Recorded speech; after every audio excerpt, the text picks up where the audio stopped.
ما كان محمد أبا أحد من رجالكم উসওয়াতুন হাসানা এই শিরোনামের সিরাত বিষয়ক আলোচনার নবম পর্ব। আজকে এবং আগামী দুই এক পর্ব মূলত আমরা আরবের বিখ্যাত যে কবিলাগুলো আছে, গোত্রগুলো আছে, সেগুলোকে ঘিরে আমাদের আলোচনাটা থাকবে। কবিলাগুলোর পরিচয় পেলে আমাদের একটু সামনে বাড়তে সুবিধা হবে যে নবীজির বিভিন্ন দিক, নবীজির বিভিন্ন সিদ্ধান্তগুলো বিভিন্ন কবিলার সাথে সম্পৃক্ত। এজন্য আমাদের একটু সহজ হবে যদি কবিলাগুলোর একটা পরিচয় আমরা জেনে রাখি।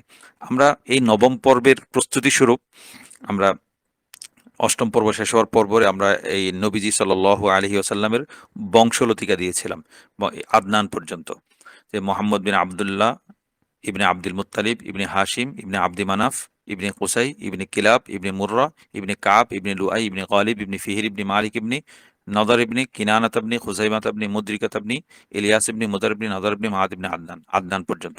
আদনান পর্যন্ত এটুকু নবীজি থেকে এই পর্যন্ত বংশলতিকা একদম নিরঙ্কুশ সর্বসম্মতভাবে একমত যে এই বংশলতিকা তালিকাটা ঠিক আছে। আদনান থেকে ইসমাইল পর্যন্ত কারো কারো দ্বিমত আছে, কারো এবং অর্ধেক কিছু উম, ইতিহাসবিদ একমত, আর কিছু ইতিহাসবিদ বা বংশ লতিকা বিষয়ে যারা বিশেষজ্ঞ তারা দ্বিমত পোষণ করেন। আর ইব্রাহিম থেকে আদম পর্যন্ত যে বংশটা বলা হয়, বিশেষ করে তারেক জামিল সাহেব আর অনেকে বক্তব্যের মধ্যে এটা বলেন। তো এটা এটা নিরঙ্কুশ ভাবে বেশিরভাগের মতে এটা আসলে বিশুদ্ধ কোনো বর্ণনার মতে এটা প্রমাণিত না। তো এটা বলে যারা বলেন তারাও এক ধরনের সুখ পান, দেখেছি খুব তৃপ্তিবোধ করেন আদম পর্যন্ত বংশটা বলতে পেরে। শ্রোতারাও বেশ মুগ্ধ হয়ে তাকায়, এটুকুই। এর অতিরিক্ত কোনো কিছু প্রমাণ হয় না বিষয়টা দিয়ে, কারণ এটা আসলে প্রমাণিত না। তবে মোহাম্মদ সাল্লাল্লাহু আলাইহি সাল্লাম থেকে আদনান পর্যন্ত এই বংশগতিটা সর্বসম্মতভাবে একমত যে যেটা প্রচলিত আছে, যেটা সবার কাছে সুলভ এবং সবার কাছে যেটা সব মুফাসসির বা সিরাত বিনগণ যেটা লিখেছেন সেটা শুদ্ধ। এখন আমরা আরবের যে বিখ্যাত কিছু গোত্র, যে গোত্রগুলোর সম্পর্কে জানাটা আমাদের জানতে পারলেই সিরাত সম্পর্কে জানা আমাদের জন্য একটু সহায়ক হবে, সহজ হবে। এমন একটা হলো বনু আদনান।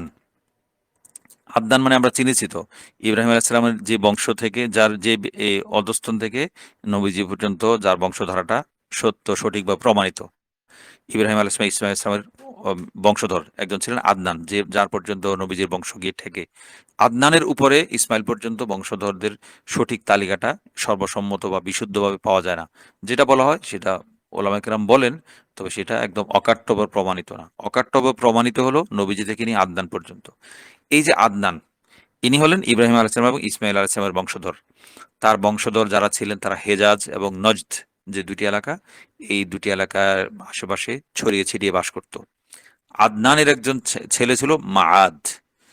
মাআদের ছেলে নেদর। নেদরের দুই ছেলে। এইখান থেকে আরবের বিখ্যাত দুটি ভাগ, মুদর এবং রবিয়া। নবীজের হাদিস এবং বিভিন্ন বক্তব্যে মুদার এবং রবিয়া দুই গোত্রের বেশ আলোচনা আমরা পাই। তো নেদারের দুই ছেলে, একজন হলো মুদার, মিম দদ র মুদার, একজন রবিয়া। এই দুই ছেলে আলোচিত এবং আরবে এই দুজনের বংশধরেই এ, ব্যাপকভাবে বিস্তৃতভাবে তারা ছড়িয়ে ছিটিয়ে বাস করছিল। তো মুদার এবং রবিয়ার এই দুই ছেলে ছিল নেদারের ছেলে। তো নেদারের দুই ছেলেকে মুদার আর রবিয়া। রবিয়ার যে বংশটা বের হয়েছে, তার বংশের মধ্যে বনু তাগলিব এবং বনু বকর, এই দুই গোত্র বেশি আলোচিত। বনু তাগলিব খ্রিস্টান, বনু বকর অনেক আলোচিত একটি গোত্র। বিভিন্ন যুদ্ধে আমরা দেখি। সাবা মোয়াল্লাক আছে না, সপ্ত ঝুলন্ত গীতিকা, যে ইমরুল কায়েস এবং আরো অনেক অনেক যে সমস্ত কবি ছিলেন আরবের এ, অন্ধকার যুগের, সেই সাবা মোয়াল্লাকের একজন কবির নাম হলো আমর বিন কুলসুম। আমর বিন কুলসুম, সাবা মোয়াল্লাক সপ্তম আরবের সর্বকালের মানে সেরা সাত কবিদের মধ্যে সর্বশ্রেষ্ঠ সাতজনের মধ্যে একজন হলেন আমর বিন কুলসুম। তে সাবা মোয়াল্লাকা যে একটা সংকলন আছে সপ্ত ঝুলন্ত গীতিকা, তার মধ্যে আমর বিন কুলসুম একজন। এক নম্বর তো তালিকার শীর্ষে তো যেমন বাংলা ভাষায় রবীন্দ্রনাথের মতো, আর আরবে তালিকার শীর্ষে ইমরুল কায়েস। সব সাবা মোয়াল্লাকা বা সপ্ত ঝুলন্ত গীতিকার যে সংকলন, তার এক নম্বরে স্থান পেয়েছেন, প্রথম স্থান অধিকার করেছেন ইমরুল কায়েস। এই তালিকার মধ্যে একজন হলেন আমর বিন কুলসুম।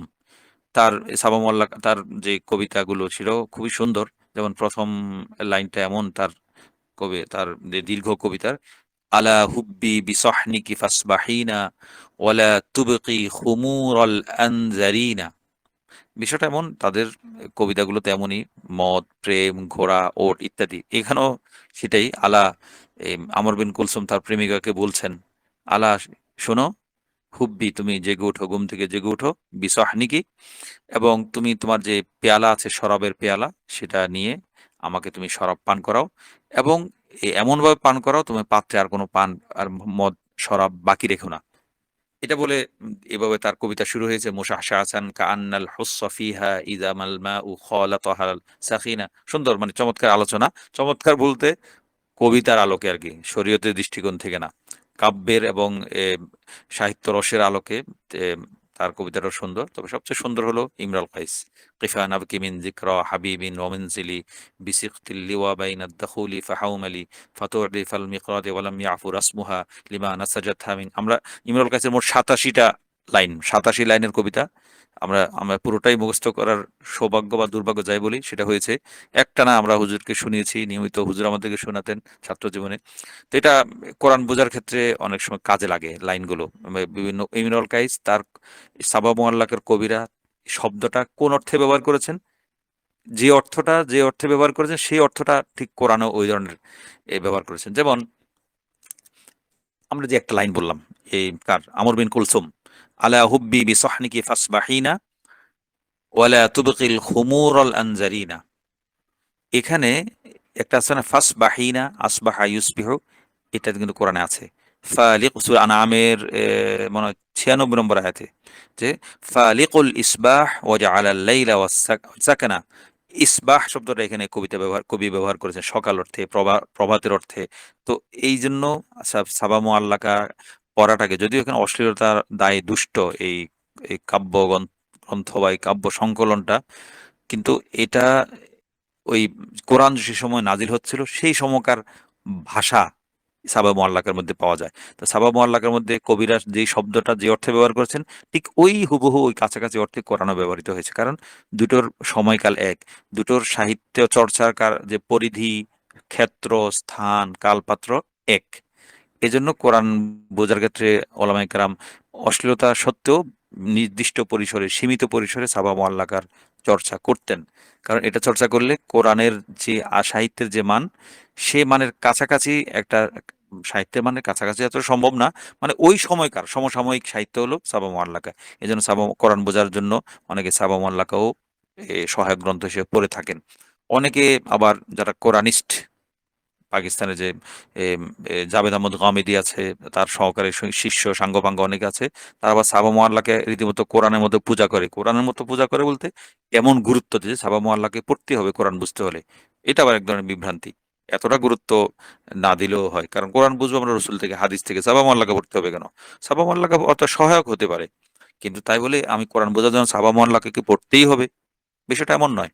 আমরা আমাদের দর্শে কোরআনে আমরা অনেকবার কথা প্রসঙ্গে বলেছি যে কোরআনিস্ট যারা পাকিস্তানের, জাভেদ আহমদ গামিদি, হামিদুদ্দিন ফারাহি রহমতুল্লাহ আলের যে মাসলাক, স্কুল অফ থট, চিন্তা, তাফসির পড়ার যে চিন্তা, তারা সাবা মোয়াল্লাকে খুব গুরুত্ব দেন।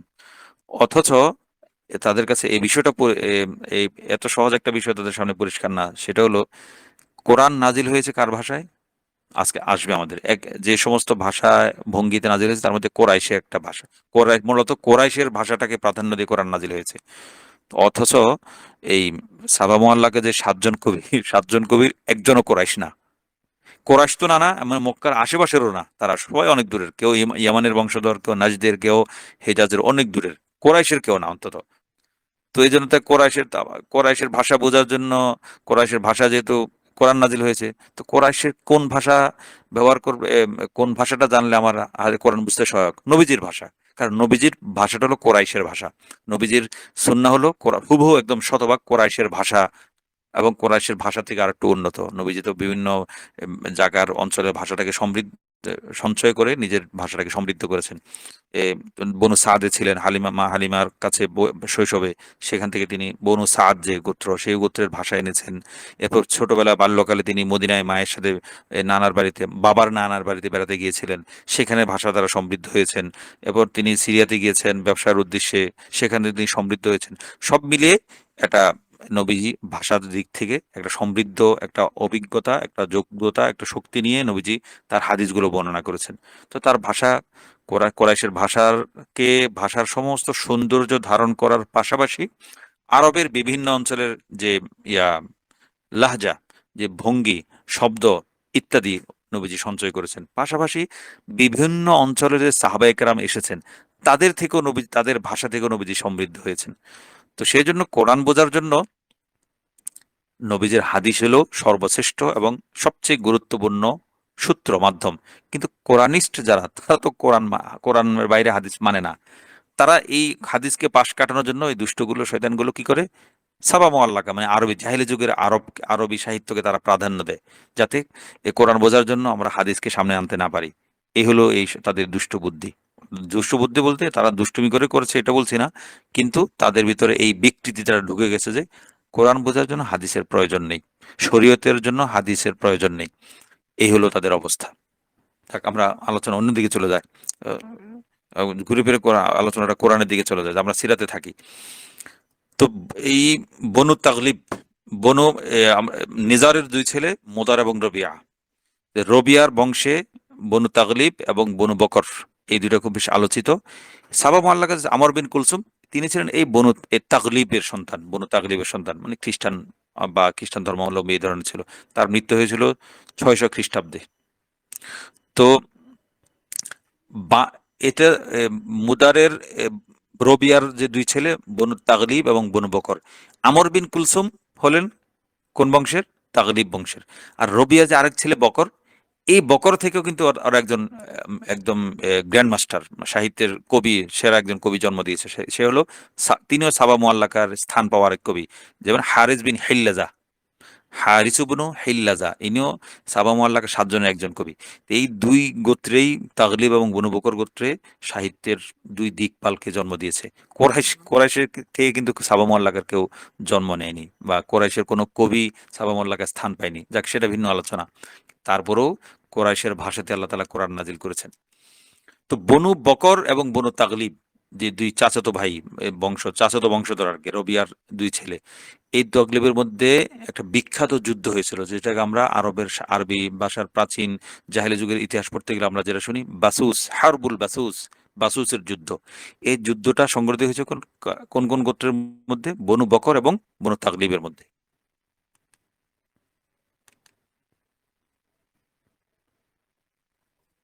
ঘটনাটা ছিল এমন যে বনু বকরের একজন নারী ছিল, নাম ছিল বাসুস, এই নারীর নাম।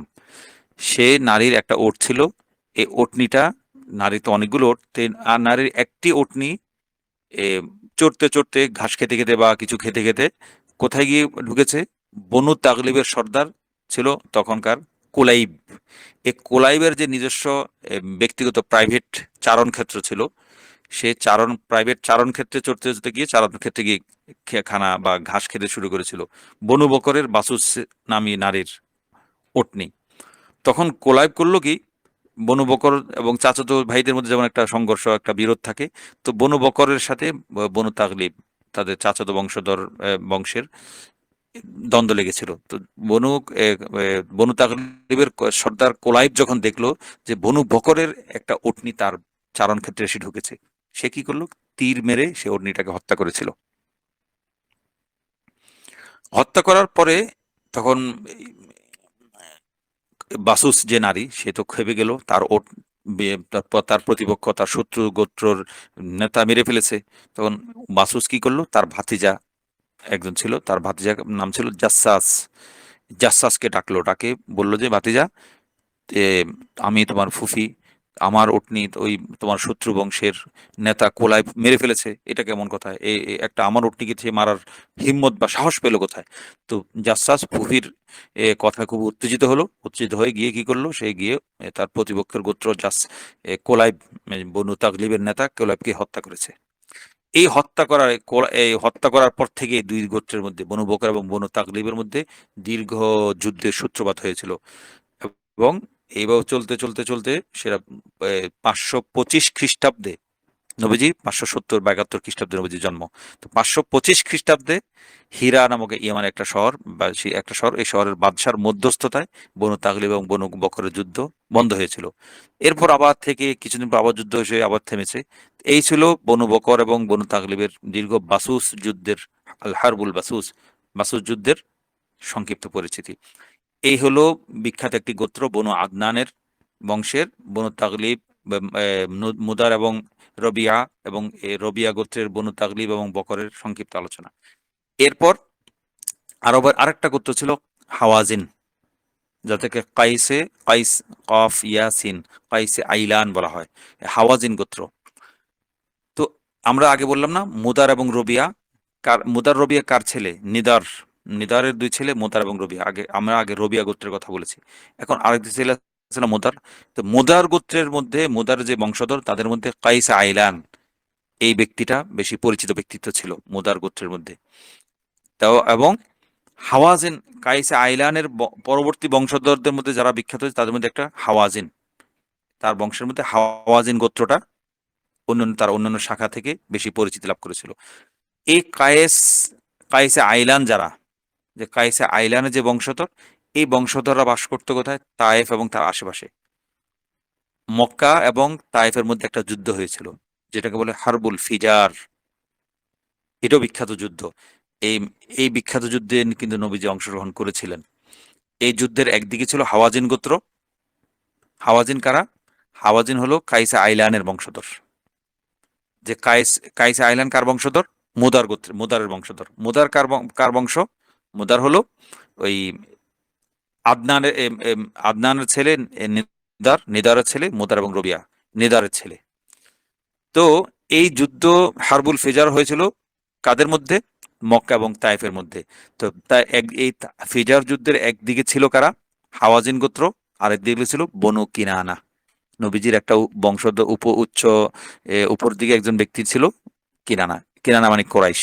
তো একদিকে হাওয়াজিন গোত্র, আরেকদিকে কোরাইশ। এই দুই গোত্রের মধ্যে যুদ্ধ সংঘটিত হয়েছিল, যে যুদ্ধকে আমরা হারবুল ফিজার হিসেবে চিনি। তো হারবুল ফিজার কেন বলা হয়? ফিজার মানে হলো পাপাচার, পাপ, সীমা লঙ্ঘন করা। এই যুদ্ধটা নিষিদ্ধ মাসগুলো, নিষিদ্ধ যে 4টা মাস আছে, মহররম ইত্যাদি, রজব ইত্যাদি, এই যে 4টা মাস আছে নিষিদ্ধ, যে যে মাসগুলোতে যুদ্ধ বিগ্রহ নিষেধ আরবের সেকালের শরীয়ত বা বিধান অনুযায়ী, এমন নিষিদ্ধ মাসেও এই যুদ্ধটা হওয়ার কারণে হারবুল ফিজার বা পাপ যুদ্ধ বলে আখ্যায়িত করা হয়েছিল, এটা পরিচিতি পেয়েছিল। তো এই ফিজার যুদ্ধ মূলত একটা সিরিজ যুদ্ধ। এটা এটা মূলত 4বার, থেমে থেমে 4বার এই যুদ্ধটা লেগেছিল। তো প্রথম 3টা মোটা দাগে সেটাকে ঠিক যুদ্ধ বলা যেত না, একটু সামান্য সংঘর্ষ হয়ে সেটা থেমে গিয়েছিল, টুকটাক হামলা হতো। চতুর্থ যুদ্ধটি ছিল মূলত পুরোদস্তুর, একদম পুরোদমে ফুল ফ্লেজ ওয়ার, পুরোদস্তুর যুদ্ধ। এই চতুর্থ হারবুল ফিজার যে সিরিজ, 4টা যুদ্ধের সিরিজের চতুর্থ যে যুদ্ধটা, এই যুদ্ধে নবীজি অংশগ্রহণ করেছিলেন। নবীজি অংশগ্রহণ করেছিলেন বলতে, নবীজি সরাসরি কাউকে তীর মারেননি, কাউকে মারেননি, হত্যা করেননি। নবীজি শুধু এটুকু করতেন, তার যে চাচারা ছিল, যেহেতু এটা বনু কিনানা মানে কোরাইশ গোত্রের যুদ্ধ, তো নবীজির চাচারাও এই যুদ্ধে, চাচা জেঠারাও এই যুদ্ধে অংশগ্রহণ করেছিলেন। নবীজি কি করতেন? ওই চাচাদেরকে তীর তুলে দিতেন, চাচারা সেই তীর ছুঁড়ে মারতো তায়েফের প্রতিপক্ষ, এই ফিজার যুদ্ধের প্রতিপক্ষ তায়েফের যারা যোদ্ধা ছিল তাদেরকে দিকে। নবীজির অংশগ্রহণ বলতে এটুকুই, নবীজি চাচাদেরকে তীর তুলে মাটি থেকে বা তুনির থেকে বা তীর কুড়িয়ে এনে দিতেন, তার চাচারা তীর মারত। এই যে হুনাইনের যুদ্ধ হয়েছে না, নবীজি মক্কা বিজয় করার পর নবীজি হুনাইনের যুদ্ধে গিয়েছিলেন না? এই হুনাইনের যুদ্ধটা হয়েছিল এই হাওয়াজিন গোত্রের বিরুদ্ধে। যে হাওয়াজিনের বিরুদ্ধে হারবুল ফিজার হয়েছিল কোরাইশের, সেই নবীজি সেই কোরাইশ হয়ে আবার হাওয়াজিনদের বিরুদ্ধে যুদ্ধে গিয়েছিলেন। সে হাওয়াজিন কারা? যে হাওয়াজিনের যুদ্ধ, এই যুদ্ধটা মনে হয় যেন হারবুল ফিজারটা যেন আবার ফিরে এসেছে এমন। তো তো এই হাওয়াজিন যুদ্ধে নবীজি মুসলমানদের সাময়িকভাবে বিপর্যয় ঘটেছিল। তখন এই হাওয়াজিন যুদ্ধ করতে যাওয়ার সময় মুসলমানদের বাহিনীটা বিরাট ছিল, হাওয়াজিনদের বাহিনীর সংখ্যা কম ছিল। তো এই ইজ আজাবাতকুম কাসরাতুকুম, আল্লাহ তাআলা কোরআনে বলেছেন, তোমাদের সংখ্যাধিক্য তোমাদেরকে মুগ্ধ করেছিল। সেজন্য যুদ্ধের এক পর্যায়ে হাওয়াজিনদের তুমুল আক্রমণে, তীব্র আক্রমণে মুসলমানরা ছত্রভঙ্গ হয়ে ময়দান ছেড়ে পালিয়েছিলেন। নবীজি, ইবনে আব্বাস, আবু বকর, ওমর মতো অল্প কিছু মানুষ ময়দানে জমে টিকেছিলেন। নবীজি ডাকছিলেন পিছন থেকে, এই তোমরা কোথায় যাচ্ছ, আমি তো এখানে আছি, তোমরা আসো, ফিরে আসো। এই হলো সে হাওয়াজিন। এদের ভিতরে এরা প্রথম যুদ্ধের প্রথম ধাক্কা মুসলমানদেরকে প্রায় নবীজির নেতৃত্বে থাকা সেনাবাহিনীকে প্রায় পরাজিত করে ফেলেছিল। কিন্তু নবীজির অবিচল অবস্থানের কারণে মুসলমানরা আবার ফিরে যুদ্ধের ময়দানে ফিরে হাওয়াজিনদেরকে পরাজিত করেছিল। তো হাওয়াজিন গোত্রে আরো পরিচয় আছে, সেটা হলো নবীজি যে দুধমা আছে না, হালিমা সাদিয়া রাদিয়াল্লাহু আনহা, এবং ইনিও হাওয়াজিন গোত্রের ছিলেন। এই হাওয়াজিন গোত্রে আরো মানুষ আছে, উম্মুল মুমিনিন জাইনাব বিনতে খুজাইমা রাদিয়াল্লাহু আন, তিনিও হাওয়াজিন গোত্রের ছিলেন। নবীজির সর্বশেষ স্ত্রী মাইমুনা বিনতে হারিস রাদিয়াল্লাহু আনহা, তিনিও হাওয়াজিন গোত্রের মানুষ ছিলেন। এই যে আমরা চিনলাম হাওয়াজিন গোত্র চিনার কারণে আমরা এই তিনজন হালিমা সাদিয়াকে চিনতে পেরেছি, হালিমা সাদিয়ার একটা পরিচয় জানতে পারলাম, জয়নব বিনতে খোজাইমা উম্মুল মুমিনিন মাইমুনা বিনতে হারিস রাদিয়াল্লাহু আনহা, এদের পরিচয় জানতে পারলাম। এই জন্য গোত্রটা চেনা থাকলে একটু সহজ হয়। এরা সবাই হাওয়াজিন গোত্রের ছিলেন। এই হাওয়াজিন গোত্রের আরেকটু পরিচয় আমরা আরেকটু পরিষ্কার হবে। হাওয়াজিন গোত্রের একটি শাখার নাম হলো বনু সাকিফ। বনু সাকিফ হলো হাওয়াজিন গোত্রের একটি শাখার নাম। মুগিরা বিন শুবা রাদিয়াল্লাহু আনহু, বিখ্যাত সাহাবী, ইনি এই বনু সাকিব গোত্রের মানুষ ছিলেন। এই গোত্রের আবার কুখ্যাত একজন ব্যক্তিও ছিলেন, হাজ্জাজ বিন ইউসুফ। হাজ্জাজ বিন ইউসুফ এই গোত্রের সাকিব গোত্রের ছিলেন, যে গোত্রের মুগিরা বিন শুবা ছিলেন। আবার এই গোত্রের বিখ্যাত অনেক এ, আমাদের প্রিয় একজন মানুষও আছেন, মোহাম্মদ বিন কাসিম রাহিমাহুল্লাহ, তিনিও এই সাকিব গোত্রের। আরো প্রিয় মানুষ এই সাকিব গোত্রের, তিনি হলেন ইমাম মুসলিম রাহিমাহুল্লাহ। এই বুখারী মুসলিম আছে না, মুসলিম শরীফের যে মুসান্নিফ, তিনি এই সাকিব গোত্রের। আরেকজন বিখ্যাত কাফের আছে, উমাইয়া বিন আবি সালত, সে হচ্ছে কাফের গোত্রের, এই হাওয়াজিন গোত্রের সাকিব গোত্রের লোক। তো এই ছিল মুদার এবং এই রবিয়া গোত্রের একটা শাখার আলোচনা। এরপর আমরা যাবো বনু খুজা। আমরা মুদার আছে না, নেদারের দুই ছেলে মুদার এবং রবিয়া। তো এই মুদার রবিয়ার দুটি, রবিয়া গোত্রের রবিয়ার যে সন্তান বনু তাকলি বনু বকর আলোচনা হলো। এরপর মুদারের একটা বংশধর কি, কাইস আইলান, যার থেকে হাওয়াজিন এবং বনু সাকিব এদের আলোচনা গেল। মুদারের আরেকটা একজন ছেলে ছিল, আরেকজন ছেলে ইলিয়াস নাম। এই ইলিয়াসের যে বংশধর, এই বংশধরদের মধ্যে অনেকে ছিল, অনেক তার শাখা বংশ অনেকগুলো বের হয়েছে। সাথে মুদারের ছেলে ইলিয়াসের বংশধরদের মধ্যে খুজা, বনু খুজা, এটা বেশি প্রসিদ্ধি লাভ করেছিল। এই খুজা কে ছিল? খুজা বিন আমর বিন লোহাই বিন কমা বিন ইলিয়াস। এই আমর বিন লোহাই যে আছে, এই হলো বেশ নাটের অনেক বড় নাটের গুরু খুজা গোত্রের। এই আমর বিন লোহাই হলো, তাকে বলা হয় আবুল আসনাম। মক্কায় কোরাইশদের মধ্যে আরবে সর্বপ্রথম মূর্তি পূজা যে প্রচলন করে, সে হলো আমর বিন লোহাই। আমর বিন লোহাই, তার পিতার নাম হলো বিন কমা, তার পিতার নাম হলো ইলিয়াস। ওই যে মুদারের ছেলে ইলিয়াস, এই ইলিয়াস। তো খুজা, আমর বিন লোহাইয়ের ছেলেকে খুজা। এই আমর বিন লোহাই মূর্তি পূজার যে প্রবর্তক, পিতা, ফাদার যাকে বলা যায়, আরবের মূর্তি পূজাকে যে আমদানি করেছে, তার ছেলে হলো খুজা। এই তার ছেলে খুজার গোত্রটা আরবে বেশ প্রসিদ্ধি লাভ করেছিল। যে আরব খুজার বাবাই আমর বিন লোহাই আরবে মূর্তি পূজার সর্বপ্রথম প্রচলন করেছিল। এই আমর বিন লোহাই এই মূর্তি পূজা কিভাবে করেছে, আমদানি করেছে, সে শামে গিয়েছিল। শামে ব্যবসার উদ্দেশ্যে শাম যেত, বিভিন্ন জায়গায় যেত। সেই শাম থেকে একটা মূর্তি এনেছিল, সেই মূর্তি হুবাল আছে না, হুবাল মূর্তি। এই হুবাল মূর্তিটা আমর বিন লোহাই শাম থেকে আমদানি করেছিল আরবে। নবীজি সাল্লাল্লাহু আলাইহি সাল্লাম, এই আমর বিন লোহাই সম্পর্কে হাদিস আছে। এ, এ, নবীজি যখন মেরাজ থেকে ফিরে আসলেন, ফিরে আসার পরে মেরাজের বর্ণনা দিয়েছেন না, এই বর্ণনা দিতে গিয়ে এক পর্যায়ে এই আমর বিন লোহাই সম্পর্কে বলেছেন যে আমি আমরকে জাহান্নামে দেখেছি। মানে এই আমর বিন লোহাইকে, সে মূর্তি পূজার কারণে জাহান্নামে পড়ছে। বুখারী শরীফের 1212 নম্বর হাদিস।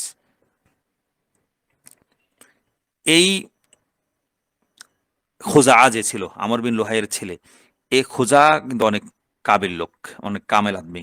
তিনি বনু বকর সাথে মিলে, বনু বকরের সাথে জোট বেঁধে তিনি কি করেছিলেন, মক্কার নেতৃত্ব ছিনিয়ে নিয়েছিলেন। কাদের কাছ থেকে? বনু জুরহুম। জুরহুম নামে একটা গোত্র, যারা ইয়ামান থেকে এসেছিল। এই জুরহুম গোত্র ইসমাইল আলাইহিস সালামের, এই জুরহুম গোত্র ছিল ইসমাইল আলাইহিস সালামের শ্বশুরের বংশধর। ওই একটা কথা আছে না প্রচলিত, হাজেরা আলী রাদিয়াল্লাহু আনহা, তিনি ছেলেকে নিয়ে এই কি বলে হলো, জমজম কূপ আবিষ্কৃত হলো, সেখানে তিনি বসতি স্থাপন করেছেন। তো সেখানে পানি দেখে ইয়ামান থেকে একটা গোত্র সেখান দিকে যাচ্ছিল, যাওয়ার সময় দেখলো যে এখানে পানি। তখন তারা স্থির করলো যে আমরা এখানে এখন থেকে যেহেতু পানি আছে, তার কোনো সমস্যা না, আমরা এখানে আমরা নিজে বসতি গাড়বো। ইয়ামানে একটা ওই বন্যা হয়েছিল, দুর্ভিক্ষ হয়েছিল, দুর্ভিক্ষের কারণে ইয়ামানে ব্যাপক খরার কারণে ইয়ামান থেকে বিভিন্ন গোত্ররা দলে দলে চলে যাচ্ছিল। তো চলে যাওয়ার পথে বনু জুরহুম যে গোত্র, এই গোত্রটা মক্কা দিয়ে যাওয়ার সময় মক্কা এসে পানি দেখে বসতি স্থাপন করেছেন হাজেরা রাদিয়াল্লাহু আনহার অনুমতি সাপেক্ষে। তো এই উম, ইসমাইল আলাইহিস সালাম এই জুরহুম গোত্রের এক মেয়েকে এক নেতার মেয়েকে, সর্দার মেয়েকে বিয়ে করেছিলেন। তো বনু জুরহুম ছিল ইসমাইল আলাইহিস সালামের শ্বশুরের বংশ। তো এই তখন থেকে বিয়ে করার পরে এই জুরহুম গোত্রে ছিল কি, মক্কার নেতৃত্ব দিত, মক্কার সবকিছু দেখাশোনা করত। এই দীর্ঘদিন চলে আসছে। অনেক পরে গিয়ে খোজা যে ছিল মুদারের ছেলে, সে খোজা এবং তার আরেক যে গোত্র রবিয়া গোত্র, যে বনু বকর বনু তাগলিব, এই বনু বকরের সাথে জোট বেঁধে বনু জুরহুমের বিরুদ্ধে যুদ্ধ করে বনু জুরহুম থেকে মক্কার নেতৃত্ব বনু খোজা ছিনিয়ে নিয়েছিল। এরপরে ৩০০ বছর পর্যন্ত বাইতুল্লাহর দায়িত্ব বনু খোজার কাছে ছিল। তারপর বনু খোজা থেকে মক্কার নেতৃত্ব কার কাছে এসেছে? কোসাই বিন কিলাব, নবীজির ঊর্ধ্বতন বংশ কোসাই বিন কিলাবের কাছে নেতৃত্ব চলে এসেছে। কিভাবে এসেছে আমরা পরে আলোচনা আসবে। এই বনু খোজার একটা চমৎকার দিক আছে, সেটা কি? বনু খোজাকে চেনা কেন জরুরি? সিরাত বোঝার জন্য এই বংশধরদের পরিচয় জানা জরুরি। এই জন্য একটা চমৎকার একটা ভূমিকা আছে বনু খোজার। খোজা কার, আমরা তো যেহেতু একের পর একজনের এক ছেলে, এভাবে আমরা গুলিয়ে ফেলবো। এজন্য মুদারের ছেলে হলো ইলিয়াস। ইলিয়াসের বংশধরদের মধ্যে কে? এই ইলিয়াসের ছেলে হলো কামার ছেলে হলো আমর বিন লুহাই। আমর বিন লুহাইয়ের ছেলে কি? খুজা। এই খুজা, তার বাবা যদিও মূর্তি পূজার প্রবর্তক ছিল, কিন্তু এই খোজার যে বংশধর, এই বংশধররা কিন্তু পরবর্তীতে নবীজির সহায়ক হয়েছিল। হুদায়বিয়ার সন্ধি হয়েছে না? হুদায়বিয়ার সন্ধিতে দুটি গোত্র ছিল। একটা গোত্র ছিল হুদায়বিয়ার সন্ধিতে স্বাক্ষরকারীদের মধ্যে নবীজির পক্ষে একটা গোত্র ছিল, কোরাইশের পক্ষে কিন্তু একটা গোত্র ছিল। নবীজির পক্ষে যে গোত্রটা যোগ দিয়েছিল হুদায়বিয়ার সন্ধির সময়, সেই গোত্রটার নাম ছিল বনু খুজা। আর বনু বকর যে বিপরীত আরেকটা গোত্র, যেটা ছিল যারা কোরাইশের সাথে যোগ দিয়েছিল। তো এই জন্য গুরুত্বপূর্ণ যে নবীজি এর কারণে মক্কা অভিযান চালিয়েছেন না নবীজি, এটা কেন? এটার পেছনে বনু বকর এবং বনু খোজার একটা ভূমিকা আছে। এজন্য গোত্রগুলো চেনা জরুরি। তাহলে আমরা এখানে এই তথ্যটা আমরা জেনে রাখবো। হুদায়বিয়ার সন্ধিতে, নবীজির এই সন্ধি চুক্তিতে স্বাক্ষরকারীদের মধ্যে নবীজির পক্ষে যোগ দিয়েছেন বনু খোজা। আর বনু কোরাইশের সাথে যোগ দিয়েছে কারা? নবীজির শত্রুপক্ষে বনু বকর। এটা ছিল বনু খোজার পরিচয়। এরপর আমরা যাব বনু তামিম। বনু তামিম মুদারের একজন ছেলের নাম কি বলেছি? ইলিয়াস বলেছি। এই ইলিয়াসের একটা ছেলে কি বলেছি? বনু খোজা। বনু খোজা বের হয়েছে কোত্থেকে? ইলিয়াস এর ছেলে কামা থেকে। আর ইলিয়াসের আরেকটা ছেলের নাম ছিল, আরেক ছেলে বলতে ইলিয়াসের পরে আরেকটা বংশধর ছেলে হতে পারে, এবং তার পরবর্তী কয়েক পুরুষ পরের ব্যক্তি হতে পারে, তার নাম ছিল তামিম। এই বনু তামিম বিখ্যাত একটা গোত্র। এই গোত্র শেষ জমানায় দাজ্জালের বিরুদ্ধে যুদ্ধে এই গোত্র অনেক শক্তিশালী ভূমিকা পালন করবে, ইত্যাদি অনেক অনেক কীর্তি থাকবে ভবিষ্যতে। অতীতে ওদের অনেক কীর্তি ছিল। এই ইলিয়াসের আরেক বংশধরের নাম হলো তামিম। মোহাম্মদ বিন আব্দুল ওয়াহাব আছে না, রহিমাহুল্লাহ, আরবের, যিনি দ্বারা বর্তমান সালাফি আলে হাদিস এদের যে যাদেরকে গুরু মানে আর কি, মোহাম্মদ বিন আব্দুল ওয়াহাব, তিনি ছিলেন এই বনু তামিমের সন্তান। আর এছাড়া বিখ্যাত সাহাবী আকরা বিন হাবিস, তিনি বনু তামিমের সন্তান। খব্বাব ইবনে আরাত, যাকে শুলিতে চড়িয়ে কুরাইশরা শহীদ করে দিয়েছিল, তিনিও এই বনু তামিমের সন্তান। আর বিখ্যাত যে বিখ্যাত সেনাপতি, জানবাজ সেনাপতি এ, কাকা বিন আমর আত-তামিমি, তিনিও এই বনু তামিম গোত্রের ছিলেন। এখন যে কাতারের আমির তামিম আছে না, ইনিও এই বনু তামিম গোত্রের। এছাড়াও আরো ইরাকের যে একটা নির্দিষ্ট এলাকার বিশাল একটা অঞ্চল বনু তামিমের এলাকা, তারা সেখানে বাস করে। তো বড় বড় অনেক ব্যক্তি, আসলে সব গোত্র থেকেই বড় বড় ব্যক্তি ছিলেন। তো আকরা বিন হাবিস যিনি ছিলেন, তিনি সাহাবী হয়েছিলেন পরবর্তী। তিনি ইসলাম গ্রহণের আগে কিন্তু কোরাইশের, মক্কার কাজী বা বিচারকের দায়িত্ব পালন করতেন এই ইসলাম আসার আগের সময়টাতে। তিনি জাহিলি যুগে বিচারক থাকা অবস্থায় জুয়া খেলাকে মক্কায় তার মানে বিচারিক ক্ষমতা, তার প্রশাসনিক ক্ষমতা প্রয়োগ করে তার রায় দিয়ে তিনি জুয়া খেলাকে মক্কায় হারাম ঘোষণা করেছিলেন। এবং তিনি অত্যন্ত এই আকরা বিন হাবিস যিনি অত্যন্ত বাহাদুর ছিলেন এবং বিখ্যাত যোদ্ধা ছিলেন। বনু তামিম এমনি বীরত্বের জন্য অনেক বিখ্যাত। আমাদের একটা এ, কথা অপ্রাসঙ্গিক হলো বলে রাখি, আমাদের আই লাভ ইউ যে গল্পের বই আছে ওটাতে বোধহয় একটা তামিমা নামে একটা গল্প আছে।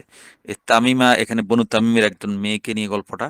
এবং এটা বনু তামিম রসুলের কাছে এসেছিলেন পুরো গোত্রটা, এই তাদের এই আসা আগমনের সূচনাকে কেন্দ্র করে ওই আছে না সূরা হুজুরাত, 26 পারা যে হুজুরাত, লা তুকদ্দিমু বাইনা ইয়াদাইল্লাহি ওয়া রাসূলি, তোমরা আল্লাহ এবং রাসূলের সামনে যেও না। এই শুরুতেই যে কয়েকটা আয়াত, এই আয়াতগুলো কিন্তু বনু তামিমের যে প্রতিনিধি নবীজির দরবারে এসেছিল তাদেরকে উদ্দেশ্য করে নাজিল হয়েছিল, এই বনু তামিমকে লক্ষ্য করে। তারা এসে তারা এসে মদিনায় পৌঁছতে পৌঁছতে দুপুর হয়ে গেছিল। নবীজির তখন কাইলুল্লাহর সময়, নবীজি একটু বিশ্রাম করছিলেন। তারা কি করছিল, মসজিদে নববীতে এসে নবীজির বাসভবন বলতে যেমন বলছে তা তো না, ছোট্ট একটা ঝুপড়ি, ছোট্ট একটা ঘরে নবীজি থাকতেন। তো নবীজির ঘরের সামনে এসে তারা চিৎকার করে, ইয়া মোহাম্মদ বলে চিৎকার শুরু করেছে। এটা তো নবীজির সামনে তো বেয়াদবি। তাদের এই চেঁচামেচির কে বন্ধ করার জন্য আল্লাহ তাআলা নাজিল করেছেন সূরা হুজরাতের ২য় আয়াত, লা তারফাউ আসওয়াতাকুম ফাওকা সাওতিন নবী, তোমরা নবীজির আওয়াজের উপর আওয়াজকে উঁচু করো না। এই ইত্যাদি। ওই যদি বইটা কারো কাছে থাকে গল্পটা একটু পড়ে নেব আমরা। এই এই ঘটনাটাকে আমরা গল্পের আদলে বলেছি ওখানে। এছাড়াও তারা বলেছিল নবীজি যখন তাদের চেঁচামেচিতে থাকতে না পেরে বেরিয়ে এসে তাদের সাথে দেখা করলেন, তখন তারা বলল, আমাদের আমরা কবি নিয়ে এসেছি, আমরা বক্তা নিয়ে এসেছি। হে নবীজি, আপনার বক্তা এবং কবি যদি আমাদের কবিকে হারাতে পারে তাহলে আমরা ইসলাম গ্রহণ করব। এটা অনেক সুন্দর চমৎকার একটা গল্প আছে, আমরা অন্য দিন এসে বলবো। তো এটা হলো বনু তামিম। এই বনু তামিমের বিখ্যাত সেনাপতি হলেন কাকা বিন আমর আত-তামিমি। আর খব্বাব রাদিয়াল্লাহু তাআলা আনহু তিনি ছিলেন আস-সাবিকুন আল আউয়ালুন, এই গোত্রের, বনু তামিম গোত্রের যিনি একদম সর্বপ্রথম ইসলাম গ্রহণকারীদের একজন, এবং তিনি শহীদ হয়েছেন। এবং এ, খাব্বাব ইবনুল আরাত যে সাহাবী শহীদ, তিনি আস-সাবিকুন আল আউয়ালুন মানে তিনি ষষ্ঠ মুসলিম, এটা মানতে হবে। 6 নম্বর যিনি ইসলাম গ্রহণ করেছেন ইসলামের ইতিহাসে, তিনি ছিলেন এই বনু তামিমের সন্তান খব্বাব রাদিয়াল্লাহু আনহু। তো তিনি তমিম গোত্রের মানুষ মক্কায় কিভাবে আসলেন? তাকে শৈশবে ওই যায়েদ বিন হারেসা নবীজের যে পালক পুত্র ছিলেন তার মতো তাকেও শৈশবে তার গোত্র থেকে অপহরণ করে এনে দাস ব্যবসায়ীরা মক্কায় বিক্রি করে দেওয়া হয়েছিল। তো তিনি মক্কায় থাকতেন, দাসের মতো জীবনযাপন করতেন। তিনি পেশাজীবী ছিলেন, তিনি শিল্পী ছিলেন, তরবারি শিল্পী। তিনি চমৎকার তরবারি বানাতে পারতেন। তো তিনি ইসলাম নবীজির দাওয়াতে মুগ্ধ হয়ে পছন্দ হওয়ার কারণে তিনি ইসলাম গ্রহণ করেছিলেন। তো এবং ইসলাম গ্রহণের কারণে তিনি অমানসিক নির্যাতনেরও শিকার হয়েছিলেন। তো তার কাছ থেকে আরবের মক্কার কোরাইশ নেতারা তরবারি বানাতো, তলোয়ার বানাতে দিত, তার তরবারিটা ভালো হতো এই জন্য। তো কোরাইশের একজন নেতা ছিল আস বিন ওয়াইল আস-সাহমি। আস বিন ওয়াইল তার একটা তরবারি বানাতে দিয়েছিল কাকে? খাব্বাব রাদিয়াল্লাহু তাআলার কাছে। তো খাব্বাব অর্ডার মাফিক, এখন যে অনলাইনে অর্ডার করে সে ধরনের অর্ডার মাফিক তিনি তরবারি বানালেন সুন্দর করে। তরবারি ডেলিভারি নেওয়ার সময় আস বিন ওয়াইল, সেই কোরাইশ নেতা, কাফের নেতা বলেছিল যে, খাব্বাব তুমি ইসলাম ত্যাগ করো, তাহলে আমি তোমাকে তরবারি যে বানিয়েছো তার মজুরি দিব। আর যদি ইসলাম ত্যাগ না করো তো আমি তরবারিটার মজুরি দিব না, আমি এমনি তরবারি নিয়ে যাব।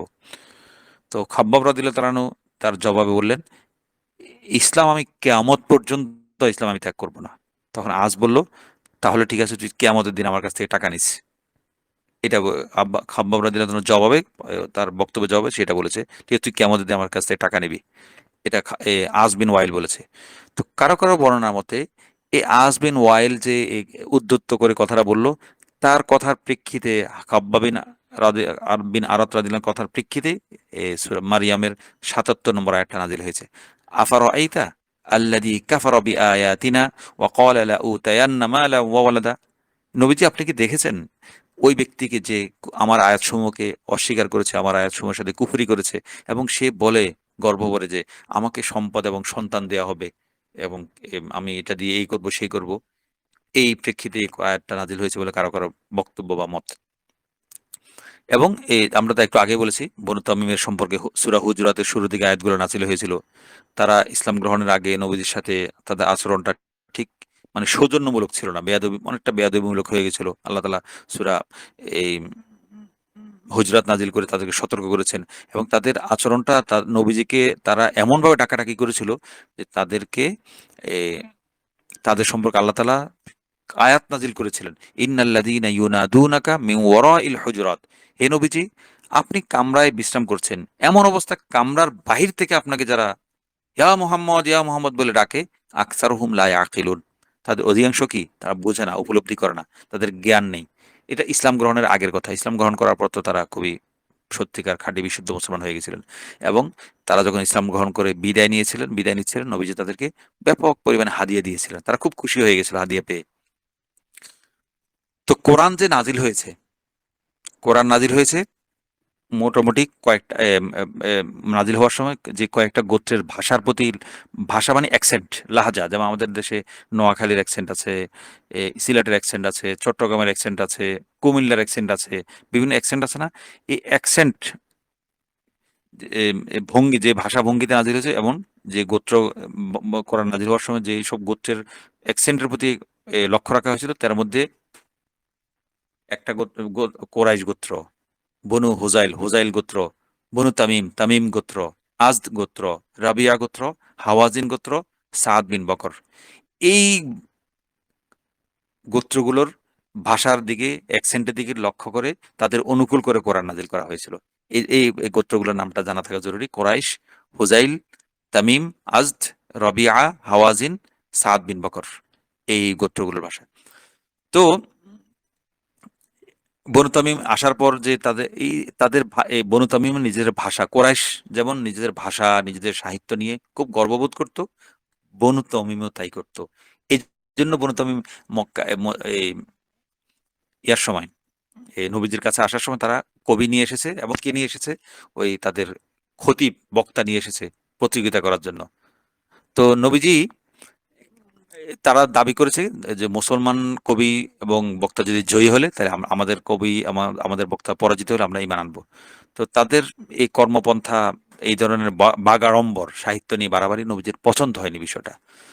তারপরও পছন্দ না হলে নবীজি অপছন্দ সত্ত্বেও তারা যেহেতু দাবি করেছে, তারা নিজেরা নিজ থেকে বনু তামিম নবীজি সম্মতি দেয়া বা না দেওয়ার আগেই তারা তাদের খতিব, যে বক্তা, তাকে দাঁড় করিয়ে দিয়েছে। খতিব তাদের বক্তা দাঁড়িয়ে ব্যাপকভাবে অগ্নি অনল বর্ষী বক্তব্য দিয়েছে। এ বক্তব্য মানে কি?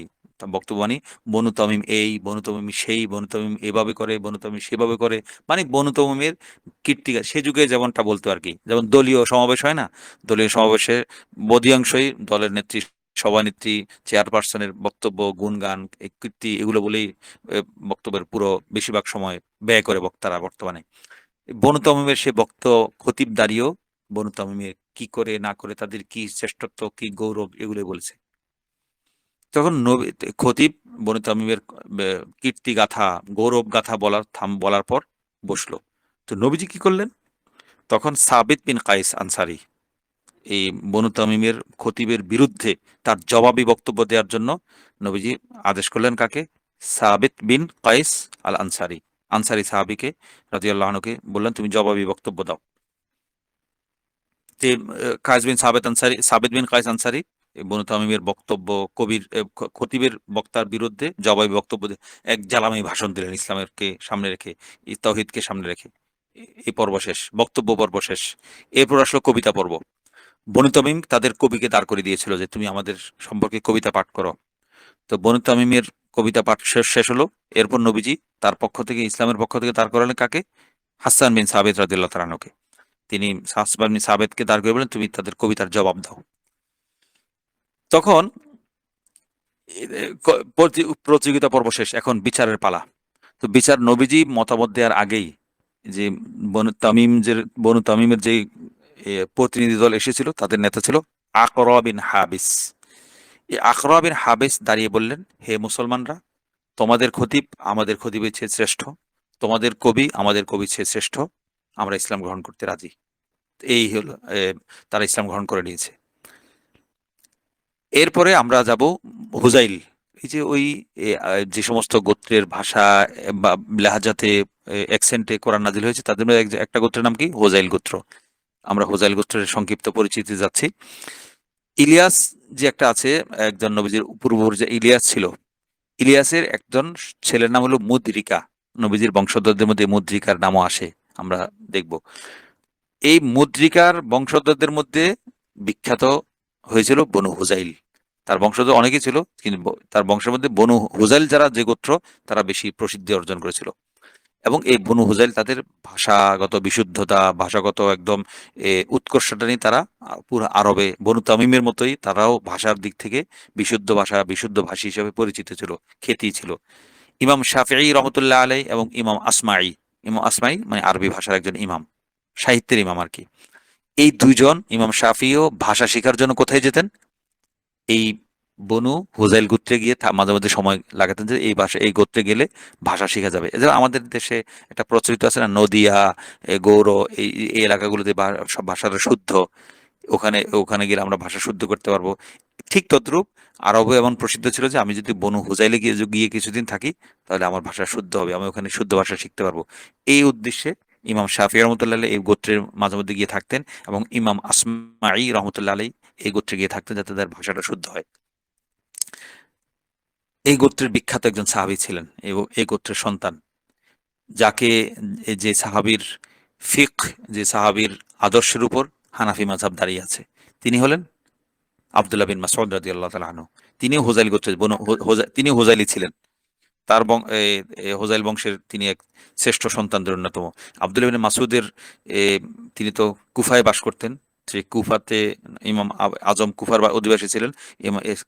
ইমাম আব্দুল্লাহ ইবনে মাসউদের মাযহাব, আব্দুল্লাহ ইবনে মাসউদের মাসলক, তার মতবাদ, তার চিন্তা, তার তাদাব্বুরের আলোকেই কুফাবাসী চলতো। এবং ইমাম আজম আবু হানিফা রহমতুল্লাহ আলাইহিও এই এই আদর্শ, এই মাহৌল বা এই পরিবেশ, এবার আব্দুল্লাহ ইবনে মাসউদ যে কুফাতে যে পরিবেশ কায়েম করেছিলেন, সেই পরিবেশে বেড়ে উঠেছেন। তো এই জন্য অনেক ক্ষেত্রে ইমাম হানাফি মাযহাবকে আব্দুল্লাহ ইবনে মাসউদের একটা, তার ফসল, তার চিন্তার বা তার মেহনতের ফসল মনে করা হয়। যাক, তো আব্দুল্লাহ ইবনে মাসউদের প্রধান বৈশিষ্ট্য কি? তিনি নবীজির খাদেম ছিলেন। কেমন খাদেম? নবীজি যখন গোসল করতেন, গোসল করার সময় নবীজি গোসলকে আড়াল করার জন্য চারপাশে একটা পর্দা টাঙাতেন। তো পর্দা টানিয়ে পর্দাটাকে ঠিকমতো রাখার জন্য পর্দার বাইরে আব্দুল্লাহ ইবনে মাসউদ দাঁড়িয়ে থাকতেন, যাতে নবীজির পর্দাটা ঠিক থাকে। একটা কাজ তিনি নিয়মিত করতেন। আরও কাজ করতেন। কি কাজ করতেন? তিনি নবীজিকে নিয়মিত ফজরের সময় বা বিভিন্ন সময় ডেকে দিতেন। বিভিন্ন ঘুম থেকে ডাকার দায়িত্ব তার ছিল। আরো একটা দায়িত্ব ছিল তার, আব্দুল্লাহ ইবনে মাসউদের। তিনি কি করতেন? নবীজির লাঠি বহন করতেন। পাশে তিনি নবীজির লাঠি হাতে রাখতেন, যখন নবীজির দরকার হতো লাঠিটা তাকে দিতেন। আব্দুল্লাহ ইবনে মাসউদ আরো একটা নবীজির আরো একটা বিষয় খেদমত করতেন, নবীজিকে জুতা পরাতেন। নবীজিকে জুতা পরিয়ে দিতেন কে? আব্দুল্লাহ ইবনে মাসউদ। এটা ছিল দায়িত্ব। আরো একটা দায়িত্ব পালন করতেন, নবীজিকে নবীজির মেসওয়াকের দায়িত্ব আব্দুল্লাহ ইবনে মাসউদের কাছে ছিল। নবীজির মেসওয়াক এগিয়ে দিতেন বা কখনো মেসওয়াক করিয়ে দিতেন, একটা দায়িত্ব। আরো একটা দায়িত্ব পালন করতেন আব্দুল্লাহ ইবনে মাসউদ। আমরা এবার আলাদা আলাদা করে বলছি এজন্য যে, মানে আব্দুল্লাহ ইবনে মাসউদ নবীজির আদর্শ, নবীজির চিন্তা, নবীজির ফিকিরকে কিভাবে বুঝেছেন সেটা বলার জন্য, সেটাকে স্পষ্ট করার জন্য এভাবে আলাদা আলাদা করে বলা। এবং এই হানাফি মাযহাবের এই মানে সূত্রটা, ঘোড়াটা কোথায়, এটা বলার জন্য আলাদা করে আব্দুল্লাহ ইবনে মাসউদকে হাইলাইট করা। তো আরেকটা কি কাজ করতেন? নবীজির উজুর পানির ব্যবস্থাপনার দায়িত্ব পালন করতেন আব্দুল্লাহ ইবনে মাসউদ। তিনি নবীজির পানি, এই কাজগুলো, তাহলে এই কাজগুলো কেমন? মেসওয়াকের দায়িত্ব, উজুর পানি সরবরাহের দায়িত্ব, নবীজির জুতা পরানোর দায়িত্ব, লাঠি বহনের দায়িত্ব, নবীজিকে ঘুম থেকে জাগিয়ে দেওয়ার দায়িত্ব। নবীজি যখন গোসল করতেন, নবীজিকে পর্দার আড়াল করে তিনি উল্টো দিকে ফিরে তাকিয়ে দাঁড়িয়ে থাকতেন, নবীজিকে আড়ালে গোসল করতে দিতেন। তার মানে নবীজির সাথে ছায়ার মতো লেগে থাকতেন। এই খেদমতগুলো করতে হলে তো নবীজির সাথে লেগে থাকতে হয়। এই সাহাবীর এই এমন নবী, সবসময় নবীর সাথে লেগে থেকে যে নবীজির কাছ থেকে এলেম, আমল, ফাহাম শিখেছেন, এই ফাহামটার আলোকেই হানাফি মাযহাব দাঁড়িয়ে আছে। এই বলা, এটা বলার জন্য মূলত ইমাম আব্দুল মাসুদকে এভাবে করা। এমনি মূলত আব্দুল মাসুদ পেশায় তিনি বকরি চারক ছিলেন, বকরি চড়াতেন মক্কায়। তো কার বকরি চড়াতেন? উকবা বিন আবি মুআইত, উকবা বিন মক্কার কুরাইশ নেতা উকবা বিন আবু মুআইতের বকরি চড়াতেন। একদিন নবীজি সাল্লাল্লাহু আলাইহি সাল্লাম এবং আবু বকর গাছতে বেরিয়েছেন। তাবলীগের গাছতে বের হয় না দাওয়াত দেওয়ার জন্য, খুসুসি গাছ, অমুমি গাছ। তো গাছতে বেরিয়েছেন, দাওয়াত দিবেন বিভিন্ন জনকে। তো দাওয়াত দিতে যাওয়ার সময় তিনি দেখলেন যে আব্দুল ইবনে মাসউদ যেখানে বকরি চড়াচ্ছেন সে মাঠের পাশ দিয়ে যাচ্ছিলেন। তখন হাঁটতে হাঁটতে প্রচন্ড রোদে নবীজি রাসূলুল্লাহ সাল্লাল্লাহু আলাইহি ওয়াসাল্লাম আবু বকর খুব পিপাসার্ত হয়ে গিয়েছিলেন। তো পিপাসার্ত হওয়ার পরে এ নবীজি বললেন যে একটু তো কিছু খাওয়া দাওয়া করা দরকার। তো আব্দুল মাসুদ তখন বকরি চড়াচ্ছেন, তার কাছে গিয়ে বললেন এই যে আমাদেরকে একটু দুধ পান করতে দাও। তো আব্দুল মাসুদ বললেন যে এই বকরিগুলো তো মালিক আমি না, আমি মালিকের অনুমতি ছাড়া দুধ দিতে পারবো না। ভালো কথা। তো নবীজি তখন বললেন ঠিক আছে, এটা তুমি সুন্দর কথা বলেছো, ইনসাফের কথা বলেছো, তাহলে এমন একটা বকরি নিয়ে আসো যেটা এখনো কোনো পুরুষ বকরির কাছে যায়নি, মানে যেটা এখনো গর্ভবতী হয়নি আর কি। তো গর্ভবতী না হলে তো তার তার ওলানে দুধ আসার কথা না। তো ঠিক আছে, এমন বকরি নিয়ে আসো। তো তো ইবনে মাসুদ কি করলেন, এমন একটা বকরি নিয়ে আসলেন। আসার পরে নবীজি সেই বকরির ওলানে হাত রাখলেন। ওলানে হাত রাখার সাথে সাথে বকরির ওলানটা দুধে একদম টইটুম্বুর পূর্ণ হয়ে গেছে। তো নবীজি সেই দুধ দহন করে নবীজি নিজেও পান করলেন, আবু বকরকে পান করালেন। এই ঘটনা দেখে আব্দুল মাসুদ অবাক, ব্যাপার কি? এই উটনির ওলানে তো দুধ এই এই বকরির ওলানে তো দুধ আসার কথা না, নিশ্চয়ই এই ব্যক্তি মহান কিছু। তো তাকে এবার পর নবীজি নিশ্চয় দাওয়াত দিয়েছেন, তাকে বুঝিয়েছেন ইসলাম, আল্লাহ কুল আল্লাহ আহাদ আল্লাহ সামাদ ইত্যাদি। নবীজি দাওয়াত পেয়ে তিনি ইসলাম গ্রহণ করেছেন আব্দুল মাসুদ, একদম শুরুর দিকে আর কি মক্কি জীবনের। এই ছিল বনু হুজাইল, ইলিয়াসের ছেলে মুদ্রিকা, মুদ্রিকার বংশধরদের মধ্যে হুজাইল গোত্রের সংক্ষিপ্ত পরিচিতি। এরপর আসবো আমরা বনু কিনানা। মুদ্রিকা আছে না, মুদ্রিকাকে, ইলিয়াসের ছেলে মুদ্রিকা, মুদ্রিকার একটা বংশধর হলো বনু হুজাইল। মুদ্রিকার আরেকটা ছেলে ছিল খুজাইমা। এই খুজাইমার বংশধরদের মধ্যে বনু কিনানা যেটা আছে সেটা খুব প্রসিদ্ধি অর্জন করেছিল। কিনানার সন্তানের মধ্যে এ, মুদ্রিকার ছেলে খুজাইমা, খুজাইমার ছেলেদের মধ্যে কিনানা, কিনানার ছেলেদের মধ্যে এ, নদর, নুন দল র এ নদর বেশ প্রসিদ্ধি অর্জন করেছিল। এই বনু নদর, নদরের বংশধর যারা, নদরের যারা ছেলে, তার সন্তানরাই কোরাইশ বংশ হিসেবে পরিচিত। নদরের ছেলে হলো মালিক, মালিকের ছেলে হলো ফিহির। কারো কারো মতে এই ফিহিরকে মূলত কোরাইশ বলা হয়, এই ফিহির থেকে মূলত কোরাইশ বংশের সূচনা বলে মনে করা হয়। আর কারো কারো মতে এই নদর, যে নদরের বংশধর, আসলে নদরের বংশধর তো ফিহির তো ফিহির তো কোরাইশ, ফিহিরের দাদা হলো নদর, সেও কোরাইশ। তার কেউ কেউ বলে তার থেকে কোরাইশ বংশের উৎপত্তি, পুরো পরিচিতি। আর কারো কারো মতে ফিহির, যে ফিহির থেকে কোরাইশ বংশের উৎপত্তি বা সূচনা শুরু। কোরাইশ শব্দের অর্থ হলো কোরাইশুন, এই শব্দের অর্থ হলো জমা করা, একত্র করা, একুমুলেট, পুঞ্জীভূত করা। তো এই কোরাইশ যে বংশ, তাদেরকে এই কোরাইশ বংশের সাথে জমা করার অর্থ কিভাবে মিল বলা হয়, তারা হারাম, বাইতুল্লাহর যে হারাম শরীফ আছে, হারাম শরীফের খেদমত, হারাম শরীফে আগত মুসল্লি হাজি সাহেবদের খেদমতের জন্য এই কোরাইশের সন্তানরা, ছেলেরা সবসময় জড়ো হয়ে থাকতো, একত্র হয়ে থাকতো, কখন কোন খেদমত লাগে, এই জন্য তাদেরকে কোরাইশ বলা হয়।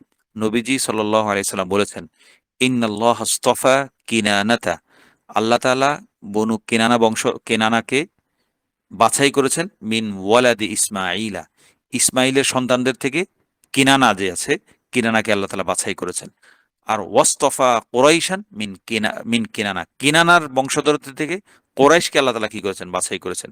আর ওয়াস্তফা মিন কোরাইশিন, কোরাইশ থেকে আল্লাহ তাআলা বাছাই করেছেন বনি হাশিম, বনু হাশিমকে আল্লাহ তাআলা বাছাই করেছেন। আর বনু হাশিম থেকে ওয়াস্তফানি মিন বনি হাশিম, আমাকে বনু হাশিম থেকে বাছাই করেছেন।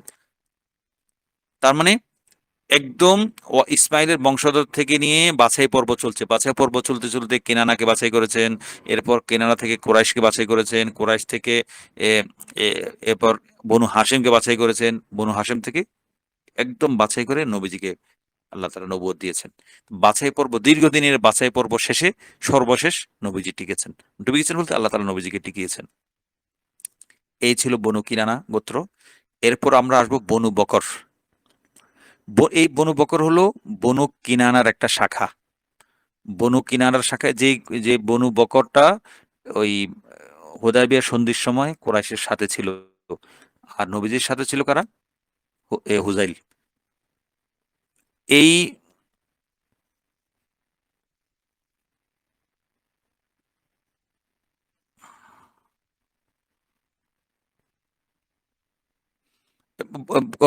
এর সাথে ছিল বনু খুজা, নবীদের সাথে ছিল।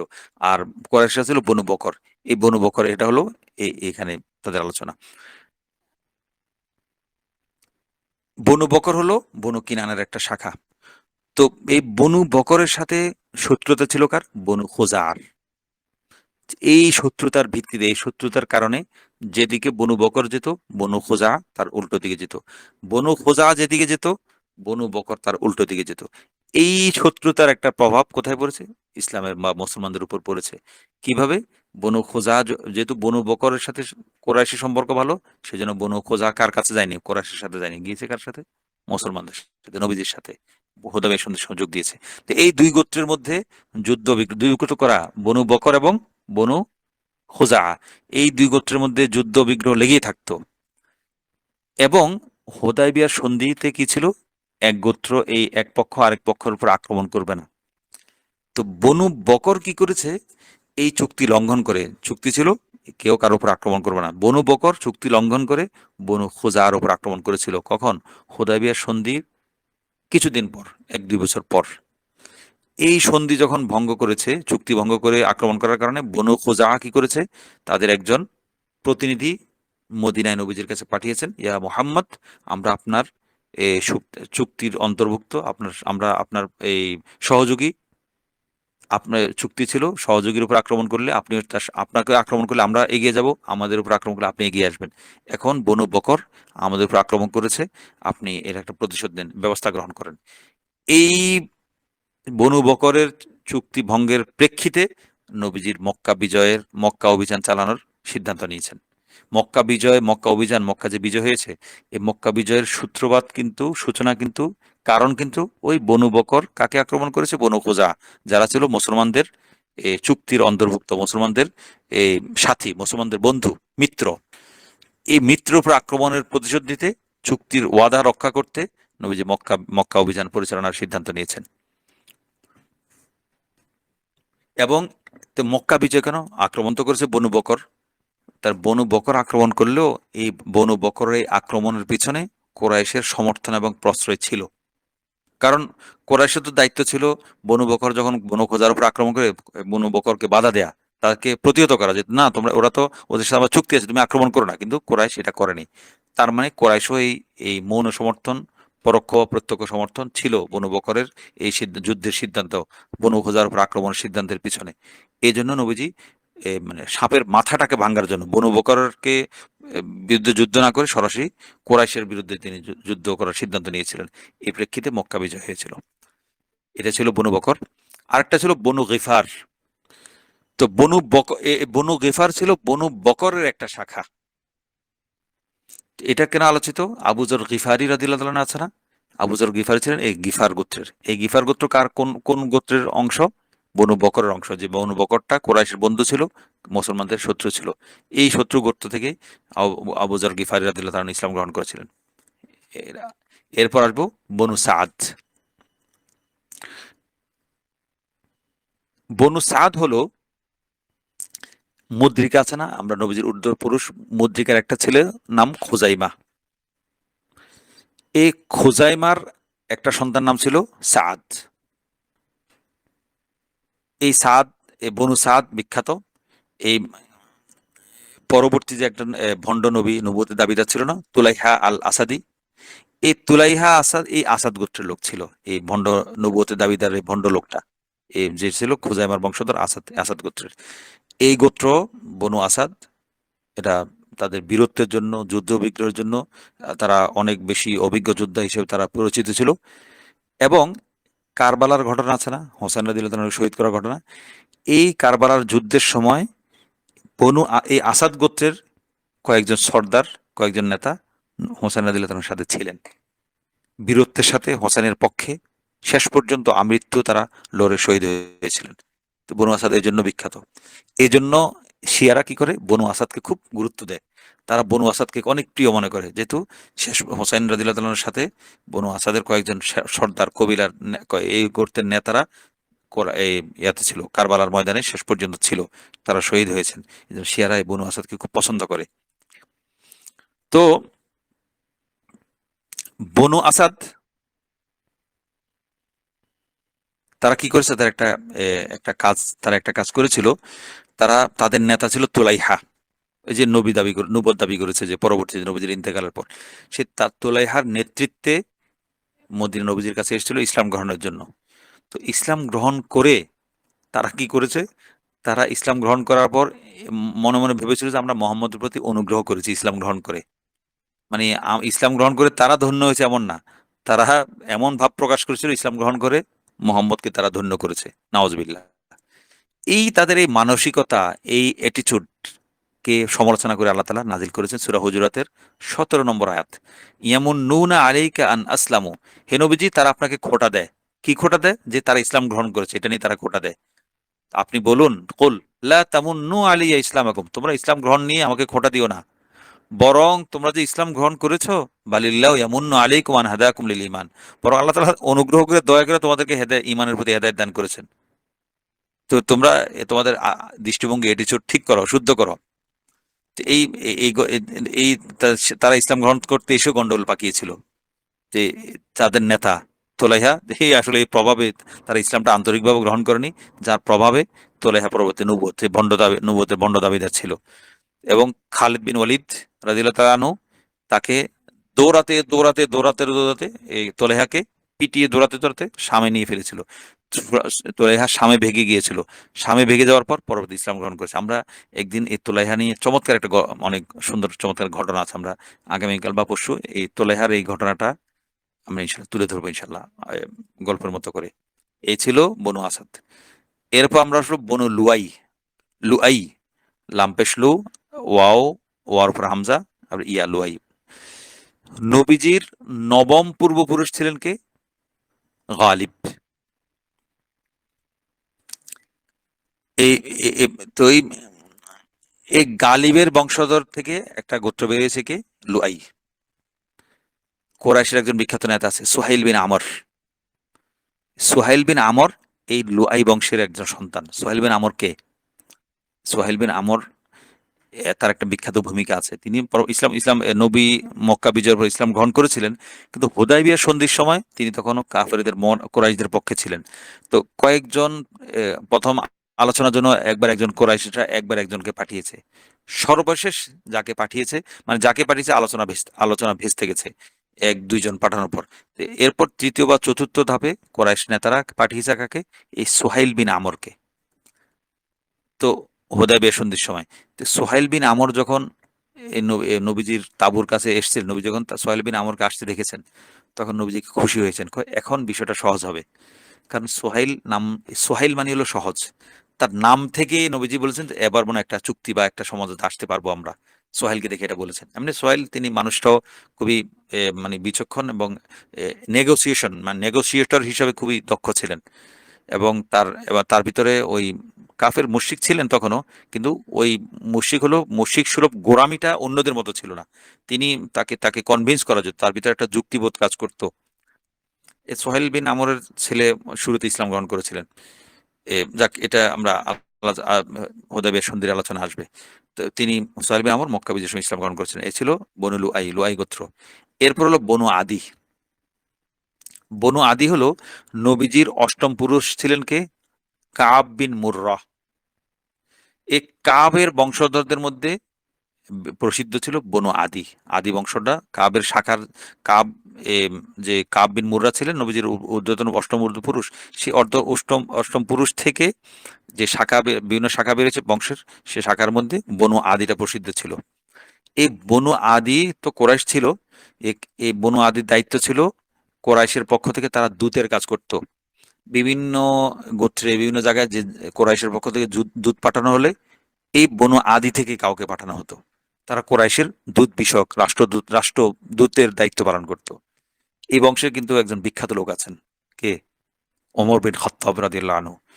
ইনি এই বনু আদি গোত্রের। এবং জাইদ বিন আমর বিন নুফাইল রাদিয়াল্লাহু আনহু তিনি এই বংশের লোক ছিলেন। না, জাইদ বিন আমর তিনি সাহাবী ছিলেন না, তিনি নবীজি আসার আগে ইন্তেকাল করেছেন। তো এই জাইদ বিন আমর বিন নুফাইল তিনি বিখ্যাত এই জন্য, তিনিও এই আদি গোত্রের আদি বংশের। তিনি এই হুনাফাদের অন্তর্ভুক্ত। জাহিলি যুগে যারা হুনাফা ছিলেন, হুনাফা মানে হানিফুন বহুবচন হুনাফা। হুনাফা মানে হলো যারা সত্যনিষ্ঠ। যেমন নবীজির খাদিজা রাদিয়াল্লাহু আনহা চাচাতো ভাই ছিলেন না, ওয়ারাকা বিন নাউফেল, তিনিও হানিফ মানে জাহিলি যুগে ছিলেন, মূর্তি পূজা করতেন না, সত্যনিষ্ঠা বা ইব্রাহিমের ধর্ম, ইব্রাহিম আলাইহিস সালাম রেখে যাওয়া ধর্ম পালন করার চেষ্টা করতেন। যারা করতেন তাদের মধ্যে এই আমর বিন নুফাইল একজন ছিলেন। তাকে হুনাফাদের অন্তর্ভুক্ত মনে করা হয় জাহিলি যুগের।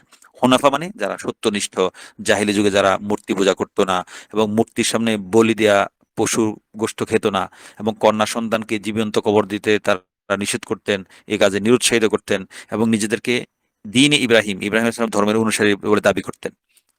এ এ এ আমর বিন জাইদ বিন আমর বিন নুফাইল তিনি এমন একজন ব্যক্তি ছিলেন। তো নবীজি নবুয়ত লাভের আগে 600, নবীজির জন্ম তো 671 বা 70 হিজরি, তো 570 হিজরি, 605 খ্রিস্টাব্দে নবীজি তখন নবী হননি, নবুয়ত লাভের কিছু আগে। তো জায়েদ বিন আমর বিন নুফাইল কি করতেন, তিনি মক্কায় থাকতেন। তিনি এ, মক্কা থেকে শামে গিয়েছেন কি জন্য? সত্য দিন অনুসন্ধানের জন্য। ওখানে কোনো সত্য দিন পাওয়া যায় কিনা, কোনো সঠিক দিন আছে কিনা, সেজন্য তিনি শাম সফরে গিয়েছিলেন। তো এই সফরকালে তাকে একটা গোত্র ছিল লখমন। এই লখম গোত্রের লোকেরা এ, এ, জায়েদ বিন আমর বিন নুফাইলের কবিলা তার কাফেলাকে আক্রমণ করে তাকে শহীদ করে দিয়েছিলেন। তিনি শামের সফরে সত্য দিনের সন্ধানে গিয়ে তিনি সন্ধান করতে শহীদ হয়েছিলেন। এবং তিনি নবীজির সমসাময়িক ছিলেন, প্রায় প্রায় সমবয়সী ছিলেন। এবং শৈশব এবং কৈশোরে তারুণ্যে নবীজির সাথে তার দেখা সাক্ষাৎও হয়েছে। এবং এ, এ, নবী তিনি মক্কাবাসীর জাহিলি জীবনযাপন প্রতি তিনি পছন্দ করতেন না। তো এই পছন্দ না করার থেকে তিনি শামে সত্য সন্ধানে গিয়েছেন, এবং তিনি ইহুদি পণ্ডিতদের সাথে সাক্ষাৎ করেছেন। এবং এ, ইহুদি পণ্ডিতদের সাক্ষাৎ করার পরে ইহুদি রাব্বি যারা ছিল শামে বা ভিন্ন অঞ্চলে, যাদের সাথে তিনি জাইদ বিন আমর বিন নোফাইল তিনি যা সাক্ষাৎ ইহুদি রাব্বিরা বলেছে যে আপনি ইহুদি ধর্ম গ্রহণ করবেন না, আমরা ইহুদি ধর্মের উপর নাই, আমরা সত্য দিনের উপর নাই। আপনি ইহুদি হলে এ, ক্ষতি কি হবে? আপনাকে আমাদের উপর যে গজব, ইহুদিরা তখনও জানতো তাদের উপর গজব, আল্লাহর উপর গজব আছে, এই ঘটনা থেকে জানা যায় আর কি। তো আপনি যদি ইহুদি ধর্ম গ্রহণ করেন, আমাদের উপর যে গজব নাজির করা গজবের অবধারিত আছে, সেই গজব আপনার উপরও পড়বে। তো এই কথা শুনে জায়েদ আতকে ভয় পেয়ে গেলেন, আল্লাহ, তাহলে আমি তো এই ধর্ম গ্রহণ করতে পারি না, আমি তো আল্লাহর গজব থেকে বাঁচার জন্য এত দূর এসেছি, এখন ইহুদি ধর্ম গ্রহণ করে আমি আবার গজব টেনে আনবো নাকি? তাহলে এখন তখন সেই ইহুদি পণ্ডিত তাকে পরামর্শ দিয়েছে জায়েদকে, যে আপনি তাহলে মিল্লাতে ইব্রাহিম গ্রহণ করে হানিফ হয়ে যেতে পারেন। এটা ইহুদি পণ্ডিতের পরামর্শ। এরপর তিনি ইহুদি পণ্ডিতের কাছ থেকে এসে কোথায় গেলেন? জায়েদ সে জায়েদ বিন আমর আর নুফাইল তিনি গেলেন এক খ্রিস্টান পণ্ডিতের কাছে গেলেন। খ্রিস্টান পণ্ডিতের কাছে যাওয়ার পর অনেক আলাপ আলোচনা হলো। তিনি জায়েদ বললেন যে আমি খ্রিস্টান ধর্ম গ্রহণ করতে চাই। তখন সেই এই খ্রিস্টান পাদ্রী তাকে বলল, আমরাও সত্য দিনের উপর নাই। আপনি নাসারা হলে, আপনি যদি খ্রিস্টান হন, তাহলে আমাদের মতো আপনাকে আল্লাহ লানত ভোগ করতে হবে। আমরা কি দলহীন পথভ্রষ্ট? এটা এমন এমন একটা কথা বলেছে আর কি সেই এই খ্রিস্টান পাদ্রী। আপনাকে লানতের ভাগ নিতে হবে। আপনি এক কাজ করতে পারেন, মিল্লাতে ইব্রাহিম গ্রহণ করে হানিফ হয়ে যেতে পারেন। একই পরামর্শ ইহুদির মতো এই খ্রিস্টান পাদ্রীও দিয়েছেন। তখন জায়েদ আকাশের দিকে তাকিয়ে বললেন, দোয়া করেছেন, ইয়া আল্লাহ, আপনি সাক্ষী থাকুন, আপনি মিল্লাতে ইব্রাহিম আমি আমি মিল্লাতে ইব্রাহিম গ্রহণ করে কি হলাম? হানিফ হলাম, এখন থেকে আমি হানিফ। এই হলো এটা। ঐতিহাসিকরা এই ধরনের একটা ঘটনা বলে আর কি। এটা সত্য হতে পারে, মিথ্যা হতে পারে। মিথ্যা হলেও সমস্যা নেই, সত্য হলেও তো সমস্যা নেই। আমরা একটা জাহিলি যুগে ভালো মানুষ ছিলেন, আমার একটা একটা প্রমাণ সাক্ষী হিসেবে আমরা পেতে পারি। তো ঘটনা এখানে শেষ না। জাইদ বিন আমরের ছেলে তিনি সাহাবী হয়েছেন। এজন্য জাইদ বিন আমরের কথাটা মানে প্রাসঙ্গিক। এত লম্বা করে বললাম এই জন্য। জাইদ বিন আমরের ছেলের নাম হলো সাঈদ বিন জাইদ এই রাদিয়াল্লাহু আন, তিনি ইসলাম গ্রহণ করেছেন। শুধু তাই নয়, আশারা মুবাশশারা আছে না, 10 জন জান্নাতের সুসংবাদ প্রাপ্ত সাহাবী, এই সাঈদ বিন জাইদও একজন, যার বাবা জাইদ বিন আমর দ্বীনে হানিফের অনুসারী ছিলেন। এবং সাঈদ বিন সাঈদের বোন সাইদ বিন জায়েদ মানে জায়েদের মেয়ে, জায়েদ বিন আমরের মেয়ে আর সাইদ বিন জায়েদের বোন আতেকা বিনতে জায়েদ, তিনি ছিলেন ওমর রাদিয়াল্লাহু তাআলার স্ত্রী। আর ওমরের বোন ফাতেমা, তিনি কে? এই ওমরের একজন বোনের নাম ছিল ফাতেমা, তিনি ছিলেন সাইদ বিন জায়েদের স্ত্রী, মানে আত্মীয়ের মধ্যে বিয়ে হয়েছে আর কি। তো ওমর বিয়ে করেছেন সাইদ বিন জায়েদের কি বোন, আর ওমর সাইদ বিন জায়েদ বিয়ে করেছেন ওমরের বোন, আর ওমর বিয়ে করেছেন সাইদ বিন জায়েদের বোন, মানে জায়েদ বিন আমরের মেয়েকে। তো জায়েদ বিন আমরের মেয়ে আর ওমরের বোনকে ফাতেমাকে বিয়ে দিয়েছেন কার কাছে? জায়েদ বিন আমরের ছেলে সাইদ বিন জায়েদের কাছে, যিনি আশারা মুবাশশারা 10 জন সুসংবাদ প্রাপ্ত জান্নাতীদের একজন ছিলেন। ঘটনা এখানে শেষ না, এখানে কিন্তু বিখ্যাত একটা বিষয়, একটা টার্নিং পয়েন্ট আছে। টার্নিং পয়েন্টটা হলো, একটা বিখ্যাত ঘটনা আছে না, ওমর রাদিয়াল্লাহু তাআলা নবীজিকে হত্যা করার জন্য আসছিলেন ঘোড়ায় চড়ে। পথিমধ্যে বোনের কাছে একজন বলল যে, তুমি মোহাম্মদকে হত্যা করতে যাচ্ছ? তোমার বোনে তো ইসলাম গ্রহণ করে বসে আছে। তো ওই যে এ, যে বোন ইসলাম গ্রহণ, তখন বোনকে পিটানোর জন্য, মারার জন্য যে আসছিলেন, এই হলো সেই বোন ফাতেমা।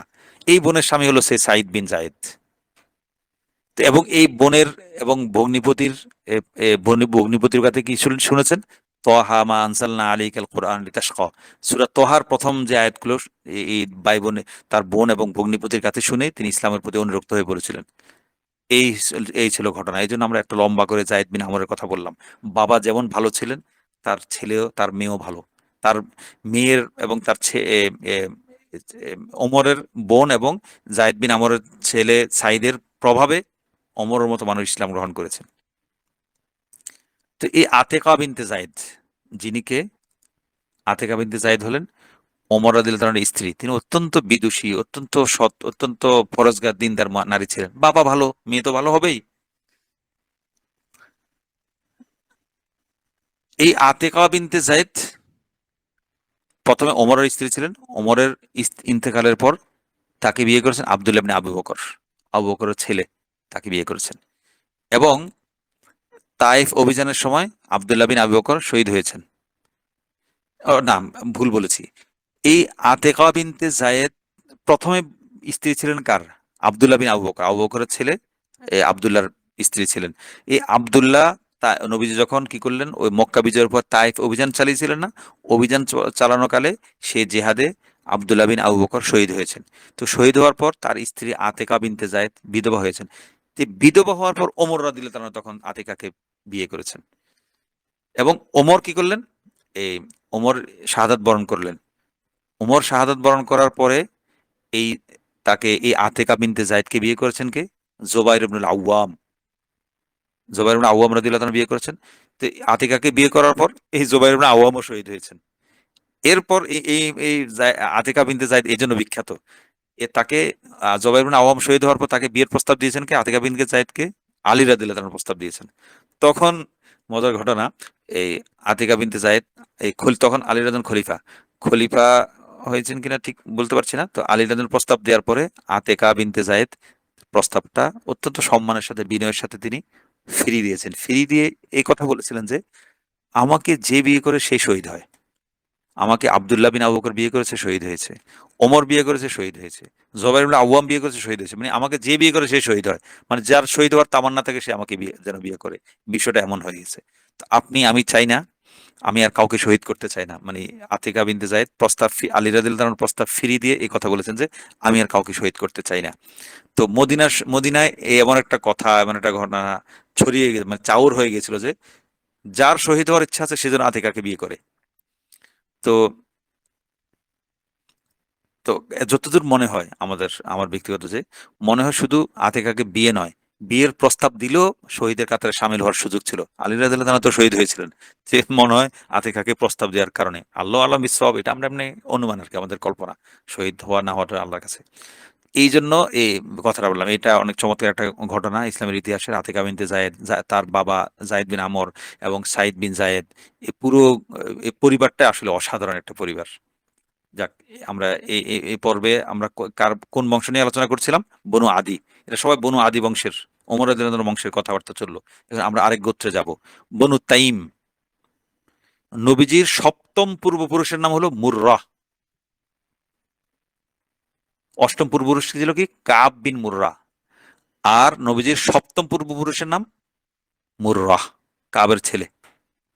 এই মুররার যে বংশধর, বন্যার সন্তানদের মধ্যে যারা যে সমস্ত গোত্র প্রসিদ্ধ, তার মধ্যে একটা তাইম ছিল, সন্তানের মধ্যে একজন ছিল তাইম। এই তাইমের বংশধররা মোটামুটি প্রসিদ্ধি অর্জন করেছিল। এই তাইমের কাছে কোরাইশের একটা গুরুত্বপূর্ণ দায়িত্ব ছিল, মন্ত্রণালয়ের দায়িত্ব। সেটা হলো, কোরাইশ বংশে যদি কেউ দিয়ত বা রক্তপণ, কাউকে হত্যা করলে রক্তপণ, 100 ওটের রক্তপণ আদায় করতে হয় না? এই রক্তপণ আদায়, এই মন্ত্রণালয়ের দায়িত্ব ছিল বনু তাইমের কাছে, কোরাইশের। অর্থাৎ বনু তাইম ছিল কোরাইশের অর্থ মন্ত্রণালয়ের দায়িত্বে, মানে এই অর্থমন্ত্রীর দায়িত্ব এই বনু তাইমের কাছে ছিল। এই গোত্রের বিখ্যাত সন্তানকে আবু বকর রাদিয়াল্লাহু তাআলা আনহু। আবু বকর রাদিয়াল্লাহু তাআলা আনহু এই বনু তাইমের সন্তান। তালহা বিন ওবাইদুল্লাহ রাদিয়াল্লাহু তাআলা আনহু এই বংশের, বনু তাইমের সন্তান। তিনিও, এই দুইজন আবু বকর এবং তালহা বিন ওবাইদুল্লাহ আশারা মুবাশশারা, মানে 10 জন সুসংবাদপ্রাপ্ত জান্নাতীদের দুইজন ছিলেন এই বনু তাইম গোত্রের। এবং এ, প্রথম তালহা বিন ওবাইদুল্লাহ তিনি এ, অষ্টম 8 নম্বর ইসলাম গ্রহণকারীদের করেছিলেন এই লোক, তালহা বিন ওবাইদুল্লাহ। এবং এই হিজরতের আগে তার সাথে বন্ধুত্ব বা ভ্রাতৃত্ব ছিল কার? তালহা বিন ওবাইদুল্লাহর সাথে জুবাইর ইবনে আওয়াম। জুবাইর ইবনে আওয়ামকে ওই আতিকা বিনতে জায়েদের তৃতীয় স্বামী, তার সাথে বন্ধুত্ব ছিল তালহা বিন ওবাইদুল্লাহ এ হিজরতের আগে। তো ওমর রাদিয়াল্লাহু তাআলা আনহু শহীদ হওয়ার পর এবং শহীদ হওয়ার সময় তিনি যে একটা নতুন খলিফা নিয়োগ দেওয়ার জন্য যে একটা 6 সদস্য বিশিষ্ট বোর্ড গঠন করেছিলেন, সে 6 জনের মধ্যে একজন কে ছিল? তলহা বিন ওবাইদুল্লাহ, তিনি একজন সদস্য ছিলেন। এই তলহার রাদিয়াল্লাহু তাআলা আনহুর একটা অনন্য একটা বৈশিষ্ট্য ছিল। বৈশিষ্ট্যটা কি? বৈশিষ্ট্য হলো, এ তলহা বিন ওবাইদুল্লাহর বৈশিষ্ট্য যে তার চার বিবি। তো তার 4 বিবির 4 বোনই হলো উম্মাহাতুল মুমিনিন, নবীজির 4 স্ত্রী। মানে নবীজির 4 স্ত্রী সাথে তার 4 বিবির বোনের সম্পর্ক ছিল।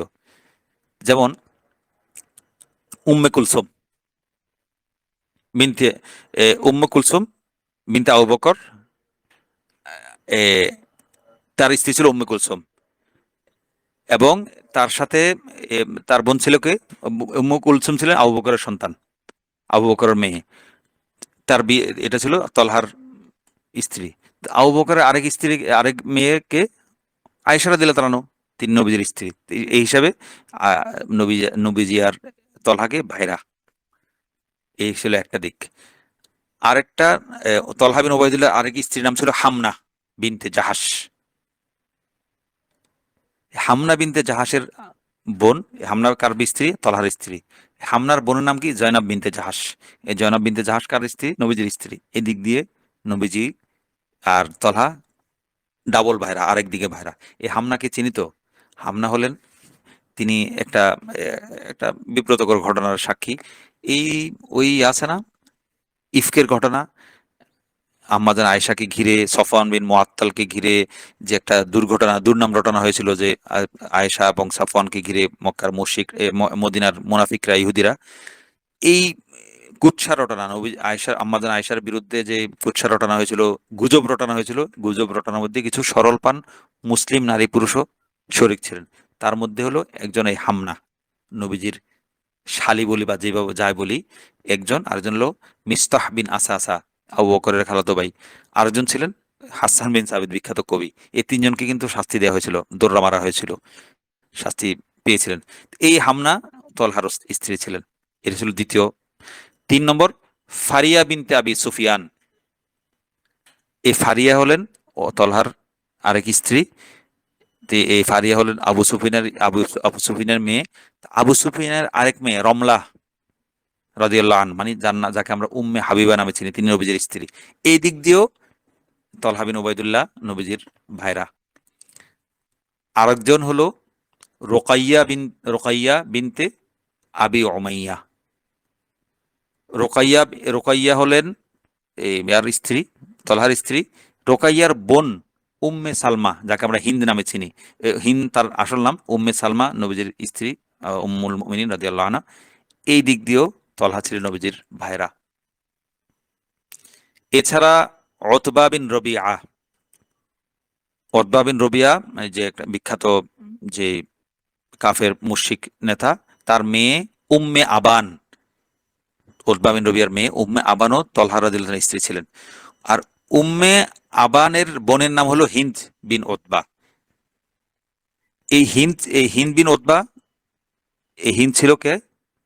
আবু সুফিয়ানের হিন্দ বিনতে উতবা। এই হিন্দ হলো আবু আবু সুফিয়ানের স্ত্রী, যে যাকে ওই বিখ্যাত যে হিন্দ, যাকে নিয়ে ঘটনা, কোরাইশের এই ওহুদের ঘটনা, যার প্ররোচনায় ওয়াহশী আমাদের চাচা, নবীজির চাচা হামজাকে শহীদ করে দিয়েছিলেন ইত্যাদি, এই হিন্দ।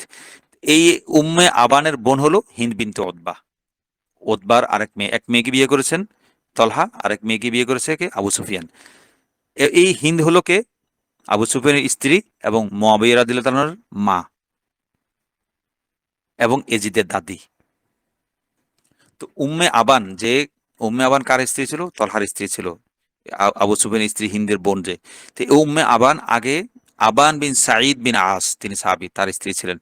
আবান শহীদ হওয়ার পর ওমর রাদিয়াল্লাহু তাআলা উম্মে আবানের কাছে পয়গাম পাঠিয়েছেন। উম্মে আবান ওমরের প্রস্তাব এড়িয়ে গেছেন। জোবায়ের রাদিয়াল্লাহু তাআলা প্রস্তাব পাঠিয়েছেন, জোবায়েরের প্রস্তাবও তিনি এড়িয়ে গেছেন। তলহা প্রস্তাব পাঠিয়েছেন, উম্মে আবান তলহার প্রস্তাবটা গ্রহণ করেছেন। তখন লোকজন অবাক হয়ে জানতে ছিল, ওমরের মতো লোকের প্রস্তাব তুমি প্রত্যাখ্যান করলে, আলীর প্রস্তাব পাঠিয়েছে, আলীর মতো মানুষ প্রস্তাব তুমি উপেক্ষা করলে, জোবাইরের মতো মানুষ একদম শুরুর দিকে ইসলাম গ্রহণকারী, তার প্রস্তাব এড়িয়ে গেলে, তলহার মধ্যে কি দেখলে তুমি?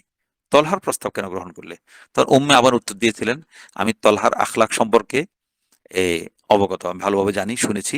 তিনি হাসি মুখে ঘরে প্রবেশ করেন এবং তিনি হাসি মুখে ঘর থেকে বের হন, এবং তার কাছে কোনো কিছু আবদার করলে তিনি সেটা পূরণ করবেন। আমি চুপ থাকলে তিনি আমাকে যেচে নিজ থেকে এসে আমাকে কথা বলাবেন, আর আমি তার জন্য কিছু করলে তিনি কৃতজ্ঞতা প্রকাশ করবেন, আমার ভুল হয়ে গেলে তিনি মাফ করে দেবেন। এই জন্য আমি এই আখলাক সম্পর্কে জানি, এই জন্য আমি তলহাকে প্রাধান্য দিয়েছি। তো তলহা রাদিয়াল্লাহু তাআলার মোট বিবির সংখ্যা ছিল 8 জন। এই 8 বিবি, এটা ছিল, আমরা কোন গোত্রের কথা বললাম? বনু তাইম। বিখ্যাত মুফাসসির আছেন না, ইমাম রাজি রহমতুল্লাহ আলাই? ইমাম রাজি রহমতুল্লাহ আলাই ছিলেন এই বনু তাইমের সন্তান। যাক, তো মোটামুটি ভাবে এই আরবের বিখ্যাত কবিলাগুলোর একটা সংক্ষিপ্ত পরিচিতি, সংক্ষিপ্ত বললে আসলে প্রায় 1.5 ঘন্টার মতো হয়ে গেছে, 1.5 ঘন্টা সময় লেগে গেছে, সংক্ষিপ্ত একটা পরিচিতি আমরা তুলে ধরলাম। আমরা লিখিত রূপটা ইনশাল্লাহ দিয়ে দেবো, আমরা যারা আগ্রহী আমরা একটু পড়ার চেষ্টা করব, পড়লে এ, পুরো একটা চিত্র সামনে চলে আসবে। অনেক মজার ঘটনা কিন্তু এখানে আমরা ভাগ দিয়ে আমরা বলে ফেলেছি। এগুলো জানা থাকলে সিরাতটা পড়তে সহজ হবে, সিরাতটা বুঝতে সহজ হবে, সিরাতটা মজা লাগবে। আমরা কষ্ট করে আমরা সাথে থাকার চেষ্টা করব। শ্রোতা যার যতটুকু শুনেছি, আমরা লিখিত রূপটা আমরা তো এখন নোট থেকে বলেছি, নোটকে সামনে রেখে নোটটাকে একটা খসড়া করে সাজিয়ে আমরা এটা 2-1 দিনের মধ্যে আপলোড করে দিব, পিডিএফ ফাইলটা আমরা একটু পড়ার চেষ্টা করবো। তাহলে আমরা আমাদের যে সিরাতের একটা দীর্ঘ যাত্রা শুরু করেছি, আমরা ইনশাল্লাহ আমরা আশ্বাস দিতে পারি, আমরা বর্তমান বিশ্বের সবচেয়ে ভালো অভিজ্ঞ যারা সিরাতকার আছেন, তাদের কথা, তাদের বক্তব্য, বইগুলোকে সামনে রেখে আমরা আমরা সিরাতটা সাজানোর চেষ্টা করছি। এই যে আজকে আমরা 1.5 ঘন্টার যে একটা এই প্রায় 10-12 পৃষ্ঠার একটা খসড়া পেশ করলাম, এটা কিন্তু আমাদের অনেক সময় ব্যয় করতে হয়েছে।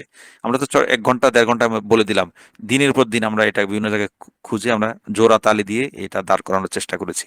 খসড়াটা, এটা লিখিত রূপটা দিয়ে আমরা দিয়ে দিব। আল্লাহ তাআলা আমাদেরকে এই সিরাতের পাঠের এই সফরে থাকার তৌফিক দান করুন। আল্লাহ এই সফরটাকে বরকতময় করুন। আল্লাহ এই সফরটাকে আল্লাহ তাআলা পরিপূর্ণ করে দিন, এবং অতি শীঘ্র আমাদের এই সিরাত পাঠটাকে আমরা লিখিত আকারে, বই আকারে প্রকাশ করার পর্যায়ে আল্লাহ তাআলা পৌঁছে দিন। আল্লাহ তাআলা বিশেষ করে নবীজির আদর্শকে ধারণ করার তৌফিক দান করুন, নবীজির শিক্ষাকে ধারণ করার তৌফিক দান করুন। আমিন। ওয়া আখিরু দাওয়ানা আলহামদুলিল্লাহি রাব্বিল আলামিন ওয়া মা আলাইনা ইল্লা বালাগুল মুবিন। বিশেষ করে যারা এত দীর্ঘ সফর, এত দীর্ঘ সময় ধরে এই সিরাত সাথে আমাদের এই মোজাকার সাথে ছিলেন, আল্লাহ তাআলা তাদেরকেও নবীজির আখলাক দান করুন, আমাদেরকে নবীজির আখলাক দান করুন। আমিন।